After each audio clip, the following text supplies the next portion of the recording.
Jai Hind students, once again from this side, I teacher San Prajapati welcomes you all my dear students on a very beautiful, powerful and enthusiastic platform of learning, Physics Wala.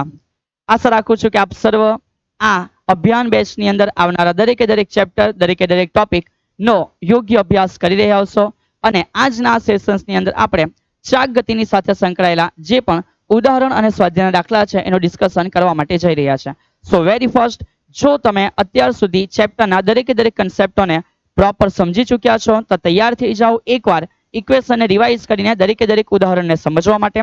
અને જો વિદ્યાર્થી મિત્ર તમારા પાછળના ટોપિકો બાકી છે તો I request you કે તમે એ ટોપિકો એકવાર કમ્પ્લીટલી ચેક કરી લેવું, હરેક વસ્તુને વ્યવસ્થિત પ્રોપર સમજી લેવું, હરેક ઇક્વેશન છે એ ઇક્વેશનને યાદ કરી લેવું અને ત્યાર પછી આ ઉદાહરણ તમારા માટે સમજવા ઇઝી પણ રહેશે અને જો સમજાઈ જાય છે તો પછી એની નોટ્સ બનાવી પણ તમારા માટે કમ્ફર્ટેબલ રહેશે. ઠીક છે, ચલિए તો શરૂઆત કરતા ગઈએ આજના સેશન્સની. લેક્ચર નંબર 6 મતલબ કે અત્યાર સુધી એવા 5 લેક્ચર આવી ચૂક્યા કે જેમાં આપણે હરેક ટોપિકને ઇન ડિટેલ સમજવા માટે અભ્યાસ કર્યો છે યાર. ચલિए so how's the josh, how's the josh. Sir અમે કાં બોલીએ તમને સંભળાશે થોડી યાર, ખુદની અંદર દિલમાં રિપીટ કર, મનમાં રિપીટ કર, સર સાંભળી લેશે યાર. ઠીક છે, ચલિए વિદ્યાર્થી મિત્ર શરૂઆત કરીએ. સર આજનો ટાર્ગેટ શું છે? ટાર્ગેટ એકદમ જોરદાર છે, મજા આવે એવી દરેક વસ્તુઓ છે. સર આપણે આ ચેપ્ટરમાં શું ભણ્યા છે અત્યાર સુધી તો સર તમને યાદ કરાવે છે કે હે પરમ વિદ્યાર્થી મિત્ર, હે પરમ વિદ્યાર્થી મિત્ર, my dear friend, besties, BFF, best friend forever, whatever you want to say me today. ચલિए તો સમજો બેટા અત્યાર સુધી આપણે શું ભણ્યા છે.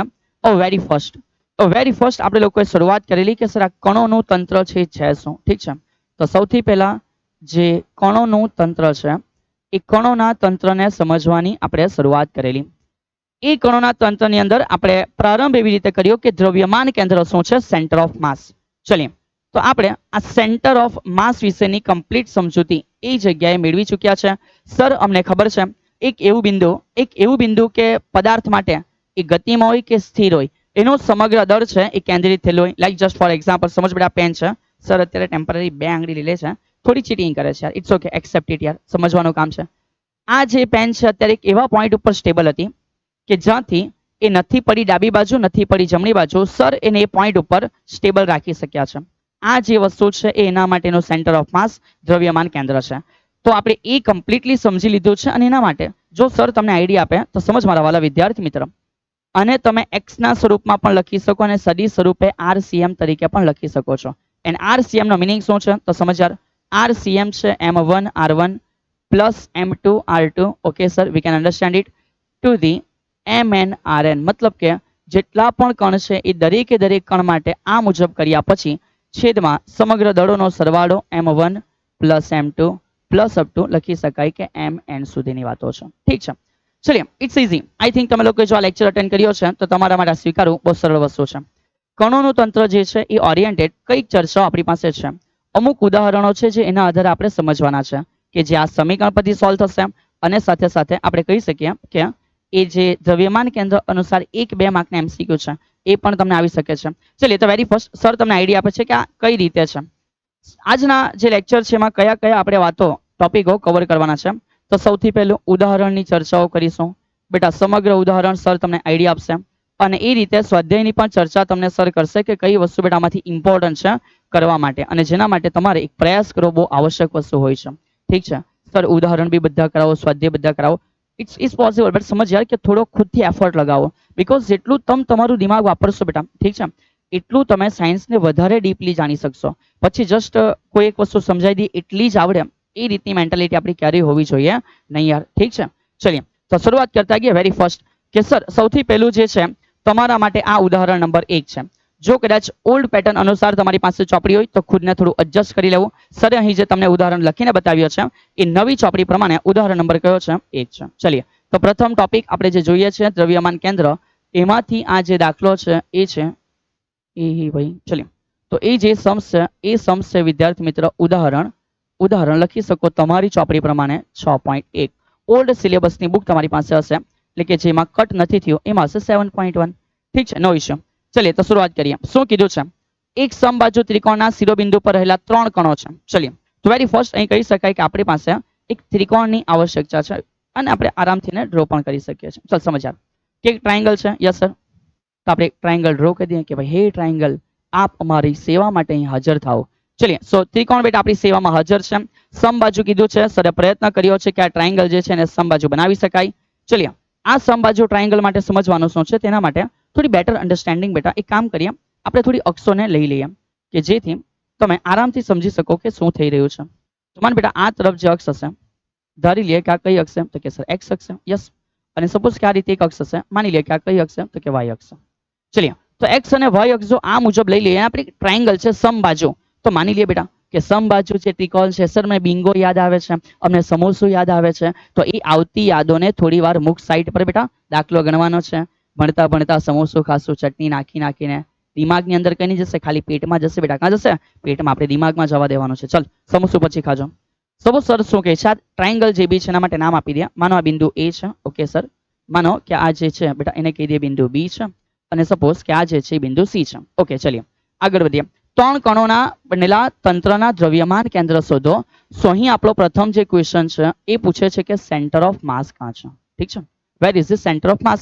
સો ટ્રાયંગલ માટે સેન્ટર ઓફ માસ મતલબ કે આ રીતે કંઈક એવું હશે જેને તમે કીધેલું કે મધ્યગાઓનું છેદન બિંદુ.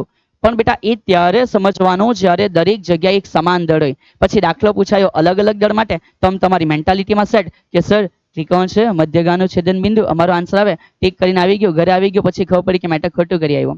પછી બેસ ખૂણામાં રડો શાંતિથી હે ને મમ્મી પપ્પા પતા નહીં કોનું નામ લઈને રડતા હશો. ચાલ બેટા શાંતિથી પહેલા સવાલ વાંચી લે. સવાલ વાંચો તો ક્લિયર છે યાર. જો સવાલ વાંચી લો છો તો દરેક વસ્તુ ક્લિયર છે. શું કીધું છે? 100 ગ્રામ 150 ગ્રામ 200 ગ્રામ છે એને આપણે અલગ અલગ જગ્યાએ મૂકેલા છે. ચલીએ સો કહી શકીએ કે પહેલા ઉપર કંઈક દળ હશે માનો M1 બરાબર કેટલું કીધું છે તો કે 100 ગ્રામ સર. એવી રીતે બીજા ઉપર કંઈક દળ હશે M2 બરાબર કેટલું કીધું છે સર 200 ગ્રામ કીધું છે. તો કે 150 ગ્રામ છે સર. ચલીએ તો જે બીજો છે એના ઉપર 150 ગ્રામ છે અને જે નંબર 3 છે એના ઉપર 200 ગ્રામ છે. It's okay. સો લઈ લે કે માસ 3 અહીંયા જે છે એ 200 ગ્રામ છે. ચલીએ જો અહીં સુધી ક્લિયર છો તો આગળ વધીએ. સમભુજ ત્રિકોણની દરેક બાજુ માટે 0.5 મીટર લંબાઈ છે. સો આઈ કેન સે બેટા સમજ સર કહી શકે કે દરેકની લંબાઈ જો 0.5 મીટર છે તો આ ડિસ્ટન્સ થયું 0.5 મીટર. ચલિए ટુ નાઇસ. તો સર આ લેન્થ भी થઈ 0.5. અરે ટુ નાઇસ યાર. સર આ લેન્થ भी થઈ 0.5. ચલિए વન્સ અગેન યાર ગુડ. ચલિए તો હરેક બાજુની લંબાઈ છે 0.5 આપેલી છે. નાઉ વોટ આઈ કેન સે સમજ બેટા સર શું કહે છે કે આ જે જગ્યા છે એને તમે ધારી લો કે આ જગ્યા છે પોતે ઉગમ બિંદુ છે. આ પોતે ઉગમ બિંદુ છે. ઇન શોર્ટ આપણા માટે સમજ કે આ સંદર્ભ બિંદુ બની ગયો. તો જો એ પોતે ઉગમ બિંદુ પર હોય યાર ઠીક છે તો જો એ પોતે ઉગમ બિંદુ પર હોય તો મને ખબર પડે કે એનો સ્થાન સદિશ કેટલો થશે. તો સર લખીએ છીએ આના માટે સ્થાન સદિશ R1. યાર એ પોતે ઉગમ બિંદુ પર છે તો કે હા એક ત્રિકોણ છે એક સમતલ છે તેના x અને y યામની જ વાત કર z યામની વાત નહીં કરીએ બેટા કારણ કે બે જ અક્ષોમાં હશે. તો સર કહી શકે કે એનો x યામ પણ 0 હશે y યામ પણ 0 હશે. સર એવું કેમ? અરે યાર બેટા એ કાં છે તો કે ઉગમ બિંદુ પર છે ને યામ 0 0 હશે. સર આ યામનો એકમ અરે અંતર છે તો મીટરમાં હશે. ઠીક છે. Hope so you understand it properly. ચલિए એ રીતે જે બીજો છે એના માટે લખી શકીએ સર કે R2 શું લખી શકીએ સર R2.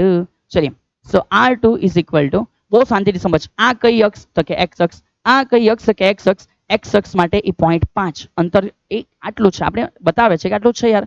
તો આ 0.5 છે પણ y અક્ષ તો કે ના સર y અક્ષ ઉપર છે આ પોતે અહીંયા ટકેલું છે તો y અક્ષ ઉપર એ પોતે નીચે ટકેલું છે મતલબ કે y આમ અહીંયા કેટલો હોય સર 0 હોય. વન્સ અગેન અંતર મીટરમાં છે. બોલ હા કે બોલ ના. યસ સર અમને સમજ પડી ગઈ. ચલિए ધેટ્સ ગ્રેટ યાર. સમજ અહીંયા ત્રીજાના યામ શોધવા છે સર અમે કેવી રીતે શોધશો તો સૌથી પહેલા સર તમને એક નાની પેટર્ન બતાવી દેશે કે જ્યારે ઉગમ બિંદુને અનુલક્ષીને કોઈ પણ બિંદુના તમને સ્થાન સદિશ જોઈએ માન એને આપણે R3 કહી દઈએ તો એના માટે પેટર્ન એવી છે બેટા અહીંયા એવું લખવું પડે R એટલે એનો ડિસ્ટન્સ. ઓકે સર R એટલે ડિસ્ટન્સ છે R into cos theta R into cos theta, R into sin theta. But sir how it is and why it is? Sir how it is and why it is? તો સમજ બેટા કે આ કેમ છે અને આવું કેમ લીધું છે તો સમજ સર અહીંયા એક નાની ઇન્ફોર્મેશન આપે છે કે હે મારા પરમ વિદ્યાર્થી મિત્ર તમે માત્ર એકવાર જોઈ શકો છો કે આના માટે આટલો પોર્શન x યામ હશે અને આના માટે આટલો પોર્શન y યામ હશે. હવે બહુ શાંતિથી સમજ કે આ એક સદિશ છે અહીં એક ખૂણો હશે અને આ જે ખૂણો છે ડેફિનેટલી તમને ખબર છે કે 60 અંશ હશે. બોલ હા કે નામ. તમે ડેફિનેટલી એટલું તો બેટા સામાન્ય રાઈટ થોડું કોમન સેન્સ ધરાવતો હશો કે ટ્રાયંગલ છે સમભુજ છે તો ડેફિનેટલી બધા ખૂણા સરખા હશે અને 60 હશે. બોલ હા કે બોલ ના છે ને બેટા એટલું કોમન સેન્સ છે કે નથી? નહીં હોય તો લખો કોમેન્ટમાં સર મારી પાસે કોમન સેન્સ નથી. કોઈ નહીં લખશે. આઈ નો બેટા કોઈ નહીં લખશે. સર એમ કે ને કોમેન્ટ લખો મારી પાસે કોમન સેન્સ છે, ઢગલો આવી જશે બેટા, ઠીક છે. ચલિए યાર, it's okay, just part of joke. સમજ યાર, સર શું કહે છે કે તમારા દરેક પાસે કોમન સેન્સ છે, એટલું જોરદાર છે કે સર આ 60 નો ખૂણો છે અમને ખબર છે, તો આ કોણ બેટા, જ્યાં ખૂણો બને ત્યાં કોસ ને જ્યાં ખૂણો નહીં બને ત્યાં સાઇન. તો જ્યાં ખૂણો બને ત્યાં કોસ એ એક્સ ઘટક છે, જ્યાં નથી બન્યો ત્યાં સાઇન એ વાય ઘટક છે. Hope you understand it properly and easily. ચલિए, તો જો તમે સમજી ચૂક્યા છો, સર લખે છે કે એલ આર ની જે એલ ની બેટા આર ની જે વેલ્યુ છે 0.5 છે. સર cos 60 કેટલા? તો સર સાઈડ ઉપર સમજાઈ દે છે કે જો તમને નથી ખબર cos 60 કેટલા, તો ધ્યાન રાખજો બેટા, એ 1/2 મતલબ કે 0.5 છે. અને સર sin 60 કેટલા? તો sin 30 નહીં બેટા, sin 60. તો સમજ, તમને બેટા ખબર નથી કે sin 60 કેટલા, તો સર લખાવી રાખે છે √3/2 છે. 1.73 રાઈટ છે, 1.73 divided by 2 becomes 0.866. ઓકે, કેટલા આવશે? 0.866. તો આનો જે આન્સર છે એ 0.866 તમે લઈ શકો છો. ચલિए, તો આ થયા 0.5 cos थीटा. cos 60 નો આન્સર 0.5 છે. ઓહો, ये भी 0.5, ये भी 0.5, क्या बात है सर. चलिए, टू नाइस. तो 0.5 गुણ્યા 0.5, વન્સ અગેન આ કેટલા છે? 0.5 અને આ કેટલા છે? 0.866. ચલિए, too nice. So now sir can say 0.5 0.5. Sir 5 5 10, અરે બહુ મારા બેટા ગુણાકાર છે, 5 5 25 થાય. સો આ થયા 0.25. Too nice. Answer 0.5 into 0.866. તો 0.866 નું પણ અડધું કરી નાખ. કેમ સર? બીકોઝ 0.5 છે. 0.5 ઇટ મીન્સ 1/2. બોલ હા કે ના બેટા? અને જો એ 1/2 છે, સો સર કેન સે 0.89433. And so easily you can find out the x and y portion of R3. બોલ હા કે ના બેટા? આરામથી મળે કે નહીં મળે? સર મળી જાય. ટુ ઇઝી છે. Physics is the easiest subject. બેટા સમજ યાર, કોઈ તમને જિંદગીમાં પૂછે કે કયો વિષય સૌથી ઇઝી છે, એ ફિઝિક્સ છે. સર હા, sir how and why? Sir how and why? Just તમને દિમાગ જોઈએ, સમજણ શક્તિ જોઈએ, એટલે ફિઝિક્સ તમને આવડી જાય. કોઈ વધારે મગજમારી છે નથી. સર અમારી પાસે એ જ તો નથી બેટા, એટલે જ આપણે ભણતા છે. ઠીક છે ને? ચલિए, તમારા ઇન્ટેલિજન્ટ વિદ્યાર્થી મિત્રો, હવે અહીંથી સમજો કે મારે શોધવાનું છે એનું દ્રવ્યમાન કેન્દ્ર ક્યાં છે. So finally RCM. બેટા એ કેટલા કણ છે? તો કે સર 3 કણ છે. We can easily understand. So sir can also say m1 r1 plus m2 r2 plus m3 r3. બોલો હા કે બોલો ના? તો કે yes sir. Divided by m1 plus m2 plus m3, and we can go for the answer. So RCM, which is equal to m1, the mass of 1 is 100. Too nice. So 100 યામ એના 0 plus mass of 2 is 150. એના યામ કેટલા છે sir? 0.5 અને 0 plus mass of 3 200 છે, અને એના માટે ચેક કરી યામ કેટલા છે બેટા? તો કે સર 0.25, 0.433 છે. સર આ તો તમે એક જ વાર લખ્યું, 2 વાર છે, તો એડ કરી દેજો બેફિકર થઈને બેટા. ના છેદમાં કેટલા છે? તો કે m1 તો કે 100, m2 150, m3 200. ચલિए, too nice. So now sir can say RCM which is equal to, चलिए 100 multiplied by 0 becomes 0, comma 100 multiplied by 0 becomes 0. So you can say what is this? It is something this like sir, 0,0 plus 150.5 becomes 75. Sir how it is? અરે કેલ્સી છે, દિમાગ છે, દોડાઓ બંને. Sir 200 ગુણ્યા 0.5 કરીશું 25, તો એનો જવાબ આવશે 50. અને સર 200 ગુણ્યા આ કરીએ તો માન 2 0 પેલામાં જતા રહ્યા, તો કે હા સર 43 બની ગયા. 43 ના ડબલ કેટલા બની જાય સર? 86 બની જાય. તો સર લખી શકે 86.6 something something, and divided by 200, 100, 300, 400, 5. So બેટા આ થઈ ગયા 450. Easily, hope you can understand it easily. જો ગણતરીમાં ભૂલો થાય છે બેટા, તો ખુદ કેલ્ક્યુલેટર લઈને પણ પ્રયત્ન કરો, કોઈ ના નથી યાર. ઠીક છે? So now sir can say RCM is equal to, ચલ સમજ બેટા, બહુ સિમ્પલ છે. 0 + 75 + 50. Sir 0 + 75 + 50 125, comma 0 + 0 + 866 866.6 divided by 450. So also you can say કે RCM is equal to, ચलिए RCM is equal to 125 ભાગ્યા 450 કરવાના. જે બી આવે એ નહીં લખી દેવાનું. ઓકે, 125 ભાગ્યા 450 કરો, જે બી આવે એને લખી દો. સિમિલર 86 ભાગ્યા 450 કરો, જે બી આવે લખી દો. સર આ દાખલો અને NCERT માં જે ગણાયેલો દાખલો છે એ તો અમને અલગ અલગ દેખાય છે.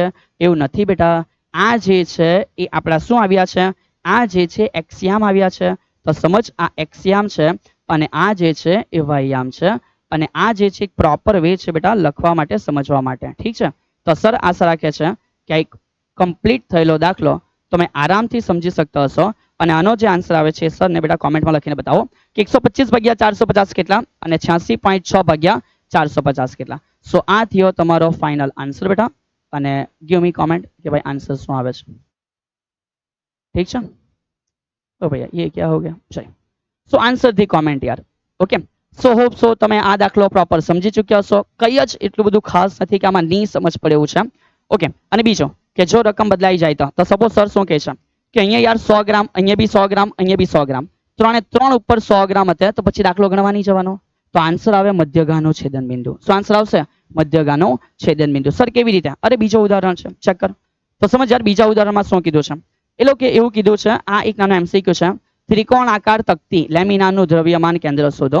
સર કહી શકે આ એમસીક્યુ થઈ શકે અને આ જે પણ છે એ તમારા માટે તૈયાર છે. ઉદાહરણ કયો? સર 6.2. Too nice. તો અહીંયા ફરી પાછું એક ત્રિકોણ આકાર પોર્શન લેવા કીધો છે. કાં ના છે સર? અમે ત્રિકોણ આકાર શેપ આરામથી લઈ શકશો. ચલિએ આ આવી ગયો આપણા માટે ટ્રાયંગલ બેટા. હવે ટ્રાયંગલ માટે સપોઝ અહીં શું કહે છે? ટ્રાયંગલ માટે આપણને એવું કીધું છે કે ભાઈ એના માટે એનું શોધો શું? તો કે દ્રવ્યમાન કેન્દ્ર. તો એના દ્રવ્યમાન કેન્દ્ર માટે સમજ આના અડધા કર. તો કે યસ સર. માના લાઈન આવે. તો કે હા સર. ચલી આને અહીંયાથી દોર, આના કઈ અડધા આવે. તો કે હા સર. માન અહીંયાથી દોર, આના કઈ અડધા આવે. તો કે હા સર. અને આ રીતે કરવાથી તમને એક એવો પોર્શન પ્રાપ્ત થશે. એક એવો પોર્શન પ્રાપ્ત થશે. આ શું છે? તો કે આ મધ્યગા છે. શું છે? મધ્યગા. સામેની બાજુનો અડધો પોર્શન. ઠીક છે. ચલિએ તો જો તમે આ મુજબ કરો છો ત્યારે આ જે મળે છે it's called centre of mass. હવે આમાં કોઈ લખીને મગજમારી કરવા જવાની જરૂર નથી. It's a part of understanding. એને સમજવાનું છે. એમસીક્યુ હોય તો એ આઈડિયા આવવું જોઈએ કે મધ્યગાઓનો છેદન બિંદુ એ ત્રિકોણ માટેનું દ્રવ્યમાન કેન્દ્ર છે. ધેટ્સ ઓલ યાર. ઠીક છે. That's all. Okay so easily તમે સમજી શકતા હશો. તો જો તમને આ સમજ પડી ગઈ ને બેટા, જો તમને આ સમજ પડી ગઈ તો just give me one comment. Just give me one comment યાર કે સર અમને જો સમજ પડી છે તો આ તમારા માટે થયું બેટા હોમવર્ક. કે માન આ શું છે બેટા? માન આ શું છે? તો કે સર આ તો એક લંબચોરસ કે ચોરસ છે. તો માન યાર આ એક લંબચોરસ હોય. આ લંબચોરસ હોય તો તમે આના દ્રવ્યમાન કેન્દ્ર વિશે કઈ લાઈન લખશો બેટા? આના દ્રવ્યમાન કેન્દ્ર વિશે કઈ લાઈન લખશો? તો એ જે લાઈન છે બેટા આનું સીએમ છે. આનું સીએમ કાં હશે? આ તમારા માટે ક્વેશ્ચન છે. ઠીક છે. અને એનો જે આન્સર છે એ આન્સર તમારે લખવાનો છે કમેન્ટમાં. ઓકે આનો આન્સર કાં લખો બેટા? કોમેન્ટની અંદર લખો. ઠીક છે. હા કે ના? ઓકે સો આ થઈ ગયું ઉદાહરણ 6.2. હજુ એક ઉદાહરણ છે જે દ્રવ્યમાન કેન્દ્ર સાથે કામ લે છે બેટા. સમજ સર શું કહે છે? સર એ કયું ઉદાહરણ છે? આકૃતિમાં બતાવ્યા પ્રમાણે. સાહેબ આકૃતિ કાં છે? અરે બેટા સર આઈડિયા આપે છે, ટેન્શન ના લો. ચલિએ આકૃતિમાં બતાવ્યા પ્રમાણે પરિમાણો વાળી એક સમાંગ એલ આકારની લેમિના છે. લેમિના એટલે શું? તમારું પાનો જે છે ને બેટા, એ પાનો એટલે સમજ આ એક પ્રકારનું લેમિના છે. ઇટ મીન્સ કે એનું સમતલ હશે એક્સ અને વાય, રાઈટ. એમાં ત્રિપરિમાણની હશે. નું દ્રવ્યમાન કેન્દ્ર શોધો. તકતીનો દર 3 કિલોગ્રામ છે. ચલિए સો વેરી ફર્સ્ટ તમને આઈડિયા આપી દઉં છું કે ફિગર કઈ રીતે છે યાર. ચાલ સમજતા જાઓ. સર ફિગર કહા છે? અરે આપણે સમજવાનું છે. Do not worry. Sir figure બતાવે છે. તો સપોઝ બેટા આ એક પોર્શન છે. તો કે હા સર. સિમિલર સમજ આ એક પોર્શન છે. તો કે હા સર. ચલિए હવે આપણે અહીંથી એક નાની લેમિના છે ને ડ્રો કરીશું. સર કેવી રીતે? અરે બહુ ઇઝી છે બેટા. સમજ બહુ શાંતિથી સમજતા જાઓ. So now we are going to create one lamina. ठीक है. ठीक है सर. ठीक है. ठीक है. इसको बोलो थोड़ा बड़ा रहे. इसको बोलो थोड़ा सीधा हो जाए. चलिए too nice. Too nice. Okay sir. Okay sir. We can understand it properly.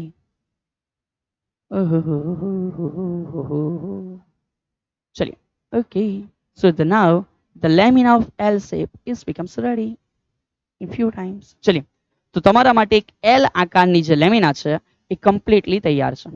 કીધું છે કે આ લેમિનાનું જે દળ છે ને ટોટલ એ 3 કિલોગ્રામ છે. તો સપોઝ યાર સર શું કહે છે કે જો આ ટોટલ દળ કદાચ 3 કિલોગ્રામનું હોય તો માન સર આના આ રીતે થોડા ભાગો કરે છે. એક પહેલો ભાગ અને એક બીજો ભાગ. તો શું હરેકનું દળ 1-1 કિલોગ્રામ છે એવું કહી શકાય? તો કે હા સર. તો સર કહી શકે માન આ પહેલો ભાગ છે. માન આ પહેલો ભાગ છે તો સર લખી શકે M1 આનો દળ કેટલો? 1 કિલોગ્રામ. હવે આ દાખલાને એનસીઆરટી પ્રમાણે કરી શકો કે સર આનો બી એક અને આનો બી એક, પણ આપણે એને થોડો રિડ્યુસ કરીએ. વહેલો અર્લી પતી જશે. આ બી એક અને આ બી એક. અને માન સાવંત સર શું કરે છે? આ પોર્શન જે છે બેટા, ઠીક છે, સર આને કાઢી નાખીને બે મિક્સ કરી દીધા.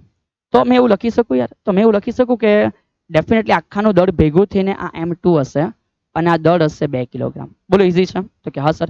આટલું એક છે તો આ બે ભેગા થઈને 2 કિલો છે. બીજી વાત સમજ કે જો આ સમજી ગયા તો સમજ બેટા બીજી બાબત કે શું આ આનું દ્રવ્યમાન કેન્દ્ર હશે આટલા પોર્શનનું? તો કે યસ સર સેન્ટરમાં છે. શું આટલા પોર્શનનું દ્રવ્યમાન કેન્દ્ર જે બી છે એ આ હશે? તો કે યસ સર. ઇઝીલી સમજ પડે. તો હવે સમજ અહીંયા યામ કઈ રીતે છે બેટા? અહીંયા યામ આ રીતે આપવામાં આવેલા છે કે હે પરમ વિદ્યાર્થી મિત્ર કે હે પરમ વિદ્યાર્થી મિત્ર યામ એવી રીતે છે કે આ 0 છે x નો અને y નો. અહીંયા જે છે ને 1 કીધું છે ને અહીંયા જે છે ને 2 કીધું છે. અહીંયા વન્સ અગેન 1 છે ને અહીંયા વન્સ અગેન 2 છે. તો સર એવું કહી શકે, તો સર એવું કહી શકે બેટા સમજ સર શું કહે છે? સર એવું કહી શકે કે ભાઈ આના દ્રવ્યમાન કેન્દ્રો પહેલાના કાં હશે? સર અહીંયા 1.5 x માં અને અહીંયા જોઈએ તો 1 અને 0 ની વચ્ચે એટલે કે 0.5 x માં 0.5 y માં કેટલા થયા 1.5 અને એ રીતે સર કે આના તો કે આનો y યામ સર 0 અને 1 ની વચ્ચે એટલે 0.5 છે અને આનો x યામ તો કે 1 છે. So now I can say you also understand it properly. Sir m1 is equal to 1 kg અમને કોઈ ઇશ્યુ નથી અને m2 is equal to 2 kg અમને કોઈ ઇશ્યુ નથી અને એ રીતે r1 પહેલાનો જે દ્રવ્યમાન કેન્દ્ર છે ક્યાં આવેલો છે તો કે x યામ 0.5 છે અને y યામ 1.5 છે. Too nice. અને બીજાનો દ્રવ્યમાન કેન્દ્ર ક્યાં આવેલું છે તો કે સર x યામ 1 છે અને y યામ છે એ 0.5 છે. બેટા બહુ ગ્રેટ યાર, જો તમે સમજી ગયા તો. અને 3 ભાગમાં ડિવાઈડ કરાય યાર, પણ ઇટ્સ ઓકે ને, ઇઝીલી પતે છે. શું કામ 3 ભાગ કરવા, 2 ભાગમાં પૂરું કરો. ચલિए now we are going to start the answer. Sir આપણે RCM ફાઇન્ડ આઉટ કરવાનું છે. અહીંયા 2 આપણે ભાગ પાડ્યા છે તો સર લખી શકે m1 r1 plus m2 r2 ના છેદમાં શું આવી જશે m1 પ્લસ m2. ઠીક છે, તો જો અહીંયાથી બસ આગળ કિંમતો હોય તો આપણે આરામથી કરી શકશો. સો RCM is equal two m1 r1 sir પહેલાનો દળ 1 કિલોગ્રામ છે અને એના જે સ્થાન સદિશ છે એ 0.5, 1.5 છે. બોલો હા કે બોલો ના તો કે યસ સર.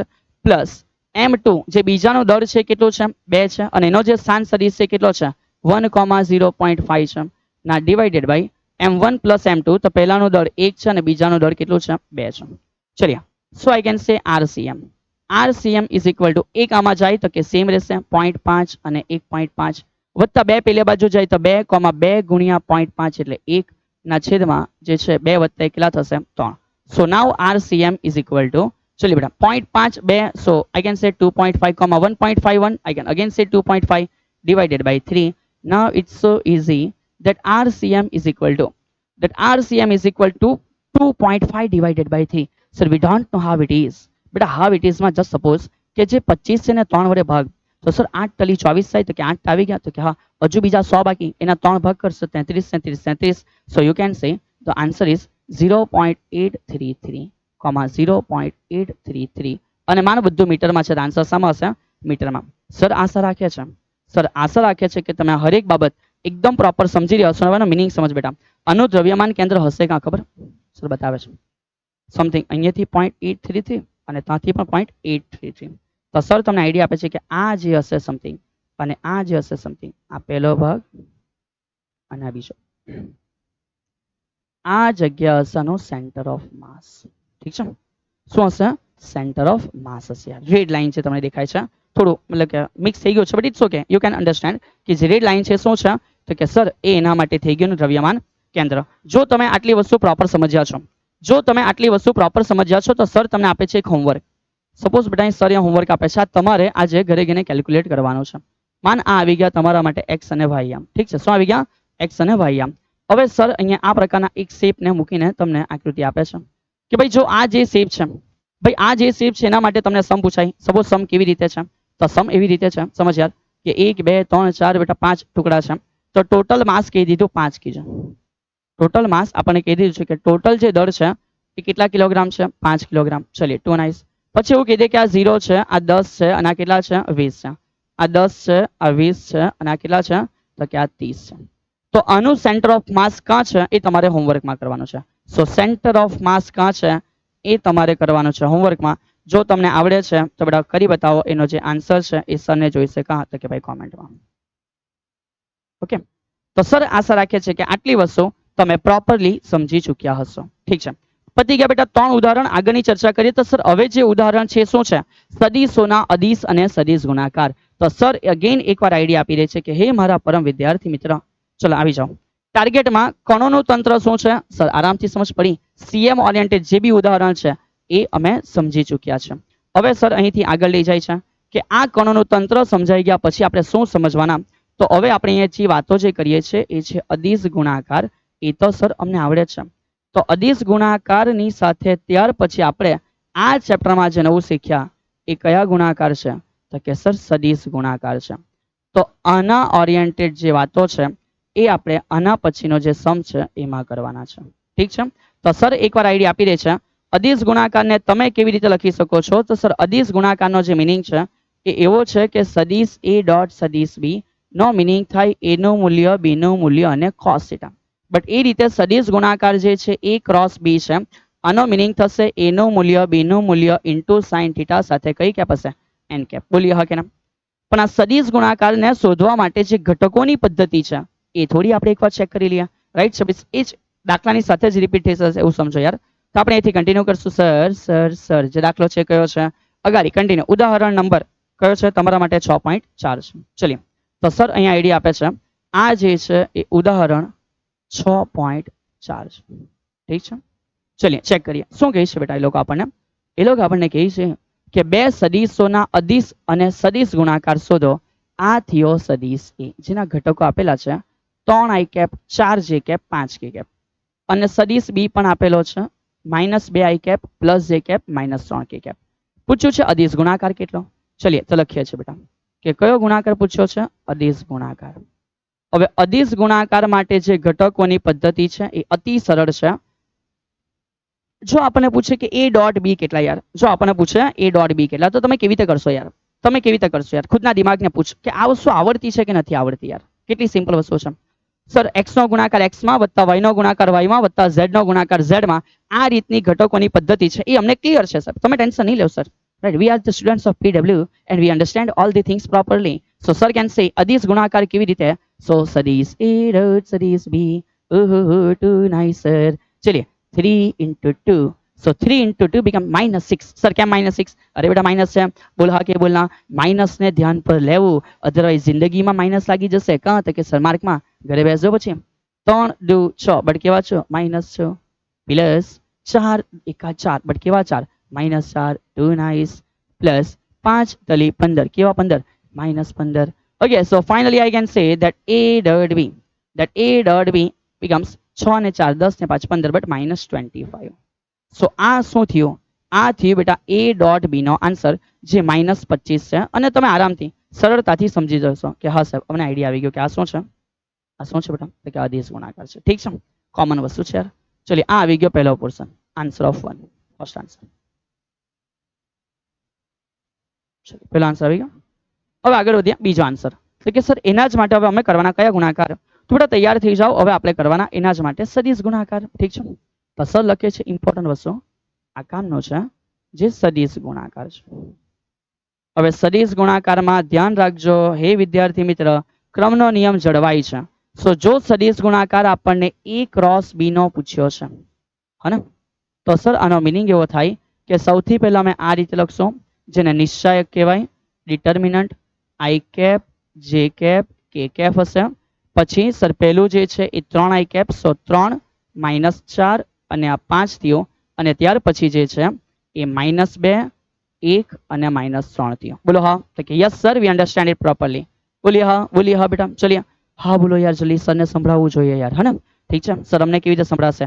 ખુદ બોલો બેટા, ખુદનો અવાજ હા ખુદ સાંભળો, દિલ સુધી પહોંચે તો સમજો સર બી બેટા સમજી ગયા કે હા તમને સમજ પડી ગયા યાર. બોલ હા કે ના યાર? ચલિए કન્ટિન્યુ કરીએ. સર આનો આન્સર કેવી રીતે લવાય યાર? બહુ ઈઝી છે યાર, શું કામ તકલીફ છે? જો કે ઘણા વિદ્યાર્થી આ જોશે બી નહીં યાર, કારણ કે એમને આવડતો હશે. ઠીક છે, ચલિए સમજતા જાઓ. સો a ક્રોસ b ના આન્સર માટે વેરી ફર્સ્ટ તમે i લખી દો. તો કે હા સર. હવે i આવી ગયા પછી રો કોલમ છોડી દો, આ બેને કમ્પ્લીટ કરો. સર મને નથી આવડતું બેટા. આ જે આપણી સિરીઝ ચાલતી છે ને રાઈટ, શાક ગતિની અંદર, તો એમાં જે વેરી ફર્સ્ટ લેક્ચર છે એમાં સમજાવેલું છે, અથવા સેકન્ડ લેક્ચરમાં એકવાર ચેક કરી લેજો. ચલિए 4 તલી 12 minus minus plus, so 12 minus 5 એકા 5. Okay sir. ચલિए પછી ઓફિશિયલી માઇનસ ઇન્ટુ જે કેપ.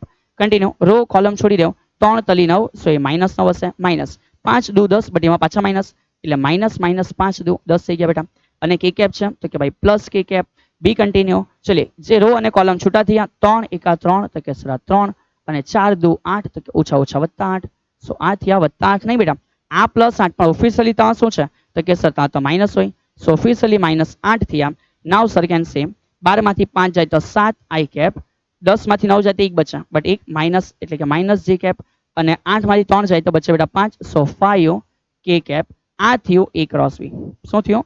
a cross b. ચલિए કોઈ ના નથી, પણ માન યાર કોઈ પૂછે કે મૂલ્ય શું છે, તો સર લખે છે જો મૂલ્ય પૂછવામાં આવે કે a ક્રોસ b નું મૂલ્ય કેટલું છે તો a ક્રોસ b નું મૂલ્ય કોઈ પણ સદિશનું મૂલ્ય ઘટકોના વર્ગોના સરવાળાનો વર્ગમૂળ 7 નો વર્ગ 49 1 નો વર્ગ 1 5 નો વર્ગ 25 સો વી કેન સે √75 આ આવી ગયો જવાબ યાર આ શું આવી ગયો જવાબ આવી ગયો જો કોઈ મૂલ્ય પૂછે તો પણ માન યાર અહીંયાથી એક બીજી વાત છે જે સર અહીંયા સમજાવવા માંગે છે એક બીજી વાત છે જે સર સમજાવવા માંગે છે સર એ કઈ વાત છે યાર આ આવી ગયો કોઈ ના નથી આ આવી ગયો આન્સર ઓફ 2 આન્સર ઓફ 1 અને આ આવી ગયો આન્સર ઓફ 2 સેકન્ડ ઠીક છે માન યાર કદાચ અહીંયા a ક્રોસ b નહીં કરતે પણ આપણે કરતે b cross a extra sir idea આપે છે કે માન આપણે a ક્રોસ b ના બદલે એવું કરતે કે b ક્રોસ a તો સર શું થતે તો સમજ યાર સરે તમને એવી નોંધ લખાવેલી કે a ક્રોસ b અને b ક્રોસ a ક્રમનો નિયમ નહીં પડાય તો એકચ્યુઅલમાં આ જે છે ને આ કેવું થાય ખબર આ થાય માઇનસ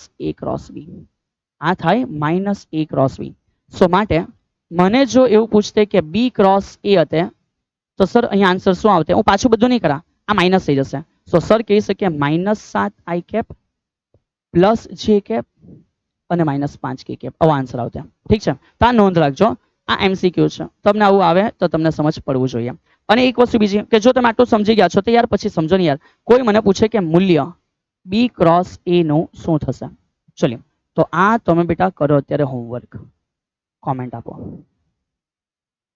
સર શું કોમેન્ટ આપ્યા શું આ આન્સર આના જેવો સેમ છે છો તો કે હા અને નથી તો કે ના યાર ઠીક છે hope you understand it properly comment કરો અને સરને આઈડિયા આપો કે હા સર અમને સમજ પડી છે ચલીએ તો આપણે આ જે કમ્પ્લીટલી સદિશ ગુણાકાર સમજી ગયા છે એ સદિશ ગુણાકાર પછી આપણે આગળ નેક્સ્ટ હવે સર શું સમજાશે તો ત્યાર પછી આપણે ઘણી બધી રાશિઓને સમજીને કમ્પ્લીટ કરી છે લાઈક કોણીય વેગ શું છે કોણીય વેગમાન શું છે ઠીક છે ટોર્ક શું છે એ દરેક વસ્તુને આપણે જે સમજી છે એમાંથી સર એક વસ્તુ આઈડિયા આપે છે કે આના પછી બેટા આપણે ભણ્યા છે ટોર્ક શું છે તો જે રીતે રેખીય ગતિમાં બળ છે એ રીતે ચાક ગતિમાં ટોર્ક છે અને જે ચાર ગતિમાં રહેલો ટોર્ક છે એનો સમીકરણ છે torque two is equal two r cross f બોલો હા કે ના રાઈટ છે torque two is equal two r cross f અને એ રીતે જ આપણને ખબર છે કે સર આ lb છે એ l નામ શું છે તો l નું નામ છે બેટા કોણીય વેગમાન શું નામ છે કોણીય વેગમાન યાદ કરો આ બે સમીકરણ આપણે એક સાથે કમ્પ્લીટ સમજ્યા હતા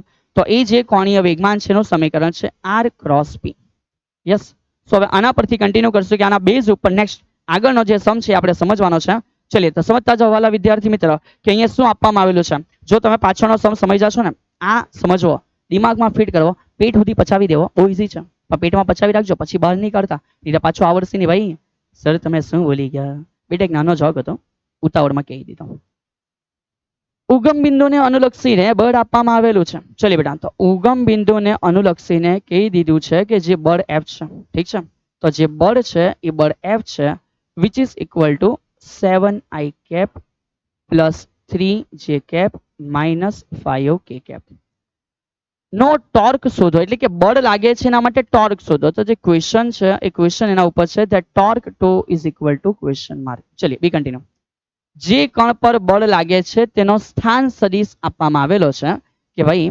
બળ સિવાય સાથે સાથે કહી દીધું છે કે એના માટે જેનો સ્થાન સદિશ છે એ કેટલો છે ઠીક તો સ્થાન સદિશને આપણે r કહીએ છીએ અને r ઇઝ ઇક્વલ ટુ જે આપવામાં આવેલી વેલ્યુ છે એ છે i cap minus j cap plus k cap ઠીક છે હા સર ઠીક છે શોધો ટોર્ક યાર તો સર ટોર્ક કેવી રીતે શોધશું સિમ્પલ ઘટના છે તમને માત્ર સમીકરણ આવડવું જોઈએ કે જે ટોર્ક છે એ ટોર્ક માટે આપણે જાણીએ છીએ કે ટોર્ક ટુ બરાબર r cross f always remember પહેલા r અને પછી જ f છે વિદ્યાર્થી મિત્રો તમે જો અહીંયા ક્રમના નિયમને ગુચવશો આગળ પાછળ કરશો તો પાછળના સમમાં બતાવ્યા પ્રમાણે આન્સર તમારા માઇનસ આવી જશે ઠીક છે ભલે વેલ્યુ નથી બદલાતી પણ એની ડાયરેક્શન ચેન્જ થઈ જાય છે ચલો માટે કરતા ગયા so I can say torque two is equal to ચલો ઇન ધી ડિટર્મિનન્ટ બેટા અને માનાંક નહીં બોલો નિશ્ચાયક બોલો સો ટોર્ક ટુ માટે સર કહી શકે i cap j cap k cap okay r ની જે વેલ્યુ છે એ કેટલી છે i માઇનસ જે કે તો i એટલે 1 માઇનસ જે એટલે -1 અને k માટે ફરી પાછું 1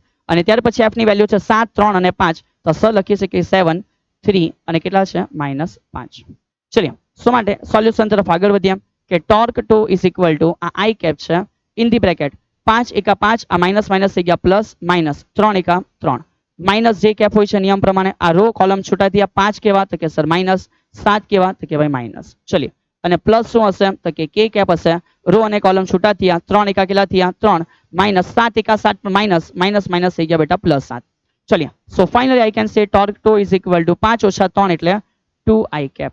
5 અને 7 કેટલા થયા 12 માઇનસ માઇનસ પ્લસ સો પ્લસ 12 j કેપ. અને ફાઇનલી 7 ને 3 10 થયા સો પ્લસ 10 k કેપ. સો સ્ટુડન્ટ્સ આ જે આવી ગયું એ ટોર્ક આવી ગયું. ઠીક છે, તો આ જે આવી ગયું એ ટોર્ક આવી ગયું. આ કયું છે? આ આવી ગયું બેટા સદિશ સ્વરૂપ. કયું સ્વરૂપ છે? સદિશ સ્વરૂપ. સમજ સર શું કહે છે કે તમે જે લઈ આવ્યા છો આ જે છે આ આવી ગયું સદિશ સ્વરૂપ. ઠીક છે, પણ માન એ જે સદિશ સ્વરૂપ તમારું આવ્યું છે એ સદિશ સ્વરૂપ પછી જો આપણને એવું પૂછે કે એનું મૂલ્ય કેટલું છે, શું કેટલું છે? મૂલ્ય કેટલું છે? સો ઇટ્સ ઓકે કે કોઈ પણ સદિશનું મૂલ્ય એટલે તમને આઈડિયા હશે કે સર ઘટકોના વર્ગોના સરવાળાનું વર્ગમૂળ. સો અંડરરૂટ 2 નો વર્ગ કેટલો? 4. 12 નો વર્ગ કેટલો? 144. 10 નો વર્ગ કેટલો? 100. ચલિए તો આનો જે આન્સર છે બેટા એ સરને જણાવો કોમેન્ટની અંદર. ઠીક છે, આનો જે આન્સર છે એ સરને જણાવો કોમેન્ટની અંદર. ચલિए ટુ નાઇસ. સો હોપ બેટા આ દાખલો તમારા માટે ઈઝી રહ્યો હશે, તમે એને પ્રોપર વેમાં સમજી શક્યા હશો. સર નોટમાં કઈ રીતે લખો બેટા? ઇન લાઇન હરેક વસ્તુ એકદમ પ્રોપર વેમાં જાય છે, તો તમે દરેક વસ્તુને નોટની અંદર આરામથી લખી શકશો. નોટ પ્રોપર બનાવવી બહુ આવશ્યક વસ્તુ છે, કારણ કે એ જ સૌથી વધારે મદદરૂપ થશે જ્યારે સમય ઓછો હશે, રિવિઝન વધારે વસ્તુનું કરવાનું હશે, એ જ સૌથી વધારે બેટા મદદરૂપ રહેશે. અલગ અલગ વાતો અલગ અલગ ચોપડીમાં રહેલી હોય ને એ અલગ અલગ સમય ઇન્સ્ટન્ટ જોઈએ ને તો નહીં મળે. એના માટે નોટ એ સૌથી બેસ્ટ વસ્તુ છે યાર. ઠીક છે, રિવિઝન એ જ વસ્તુનું થાય છે તમને આવડતું હોય. રિવિઝન એનું નહીં કરાય છે તમે વાંચ્યું નથી કે તમને આવડતું જ નથી. તો ઇટ્સ મોર બેટર કે જે વાંચ્યું છે, લખ્યું છે, સમજાયું છે એ નોટમાં સેવ હોય, તો એ એન્ડ ટાઈમમાં એનું રિવિઝન ક્વિક થઈ શકે.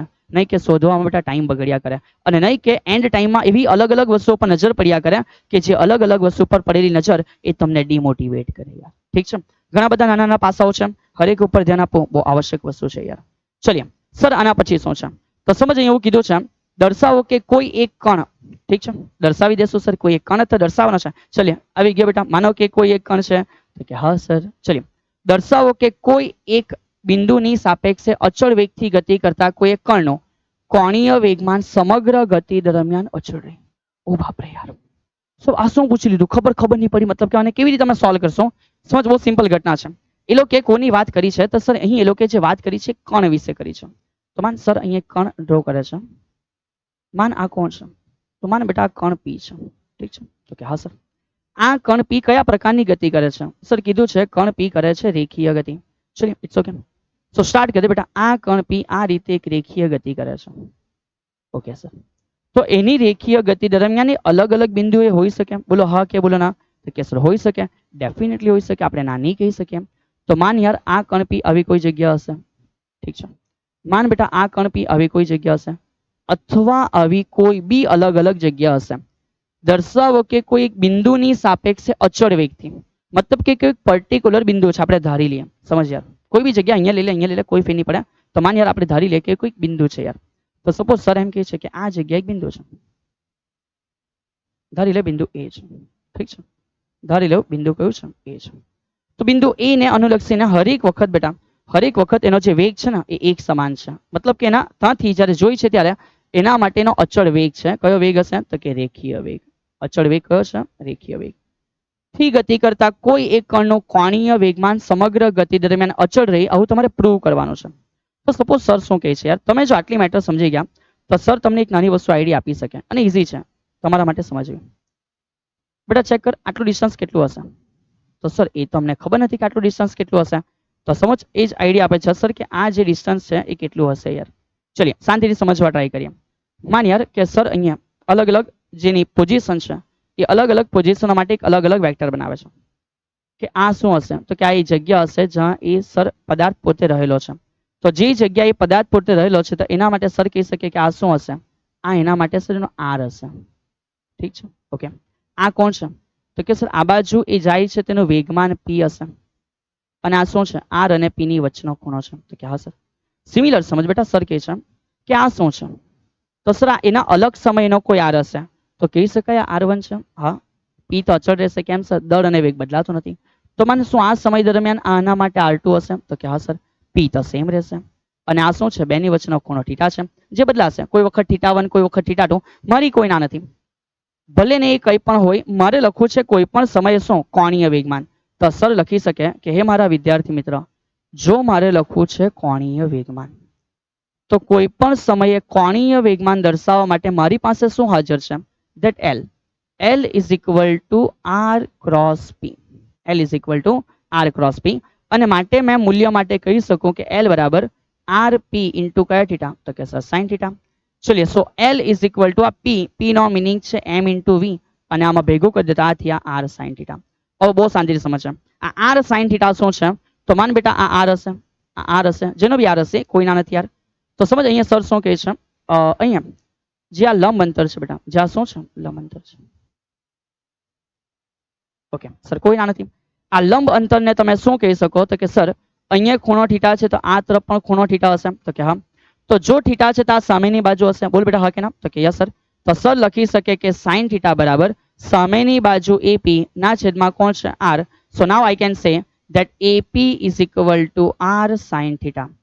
તો આ જે આખી બાજુ થઈ ગયા r sin theta છે. તો બેટા કણ અહીંયા હોય, અહીંયા હોય, ત્યાં હોય કે પેલે કોઈ બાજુ ગમે ત્યાં કણ જાય, ચેક કરા લંબ અંતર તો હંમેશા r sin theta હશે. સમજાય છે? કણ અહીંયા હોય પેલે બાજુ કે હજુ આગળ ગમે ત્યાં હશે, આ જે પોર્શન છે હા ને, એ તો ઓલવેઝ બધા માટે સેમ રહેવાનો છે હા ને, કારણ કે આ r sin theta એટલે શું છે? લંબ અંતર. કાંથી? વેગમાનની કાર્યરેખાથી. યાદ કર થિયરી બેટા. સો નાઉ હવે સર સમજાવી શકે કે હે વિદ્યાર્થી મિત્ર, દળ ગતિ દરમિયાન કેવું છે? અચળ છે. કીધું છે કે એનો વેગ પણ અચળ હોવો જોઈએ, તો આ પણ કેવું છે? અચળ છે. અને યાદ કર કોઈ પણ પોઝિશનમાં એનું લંબ અંતર કેવું છે? અચળ છે. તો જ્યારે બધી બાબતો અચળ છે, તો હવે સાવંત સર કહી શકે કે તેથી બેટા માટે જે કોણીય વેગમાન છે, એ કોણીય વેગમાન બોલો કોઈ પણ સમયે કેવું હશે? અચળ રહેશે. કેવું રહેશે? અચળ રહેશે. ઠીક છે? સો હોપ આ જે સાબિતી છે તમારા માટે સરળ રહી હશે ને તમે આરામથી આ વસ્તુ સમજી ગયા હશો કે યસ સર કે અમને આઈડિયા આવે છે આ કેવી રીતે ગણતરીઓ દ્વારા આપણે પ્રૂવ કરી શકીએ છીએ કે કોણીય વેગમાન કેવું છે? અચળ છે. બોલ હા કે ના બેટા? ઠીક છે? ચલિए જસ્ટ રીડ ઇટ વન્સ. એટલે સર તમને અહીંથી કન્ટિન્યુ કરાવે છે કે સર હવે આપણે કયા પ્રકારની બાબતોની ચર્ચા કરવાની છે. તો જો તમે એકવાર ક્લિયરલી સમજી ગયા છો તો સરને જણાવી દઉં કે હા સર અમે હરેક બાબતોને કમ્પ્લીટલી સમજી ચૂકીએ છીએ. બોલીએ હા કે ના યાર? ચલિए ચેક ઇટ વન્સ. સર તમે શું પી છે? બેટા સર પાણી પી છે યાર. ચાલ સર અમને દેખાતું નથી. અહીંયા આવી જાઓ બેટા, આ બાજુ અહીંયા આવી જાઓ ક્લાસની અંદર. એટલે સર તમને બતાવે છે કે બોટલમાં પાણી કેવું દેખાતું હોય. પાણી કેવું દેખાય સર? હા, પાણી કેવું દેખાય સર? રંગવિહીન બેટા. કેવું દેખાય? રંગવિહીન દેખાય. સર પાણી લાગે કેવું? પી લો ઘરમાંથી બેટા. કેવા અલગ અલગ છે બાયોલોજીના ક્વેશ્ચન યાર.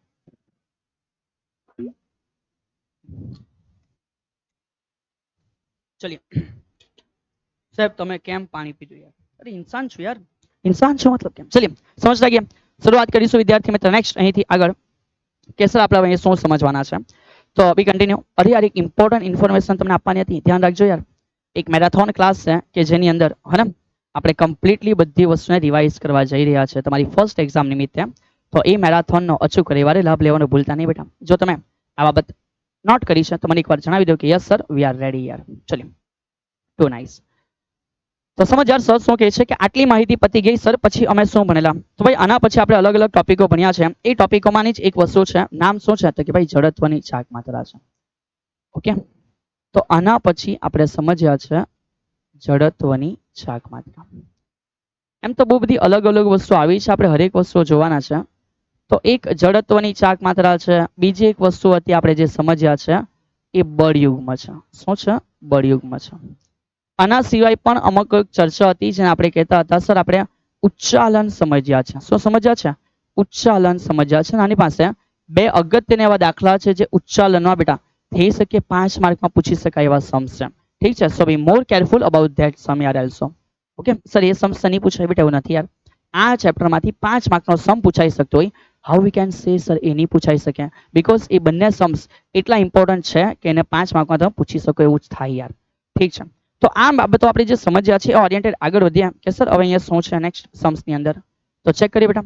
છેલ્લો આપણો સમ ક્યાં સુધી પહોંચ્યો છે? તો કે સર છેલ્લે અમે આ જે સમ કર્યો છે એ ઉદાહરણ 6.4 છે.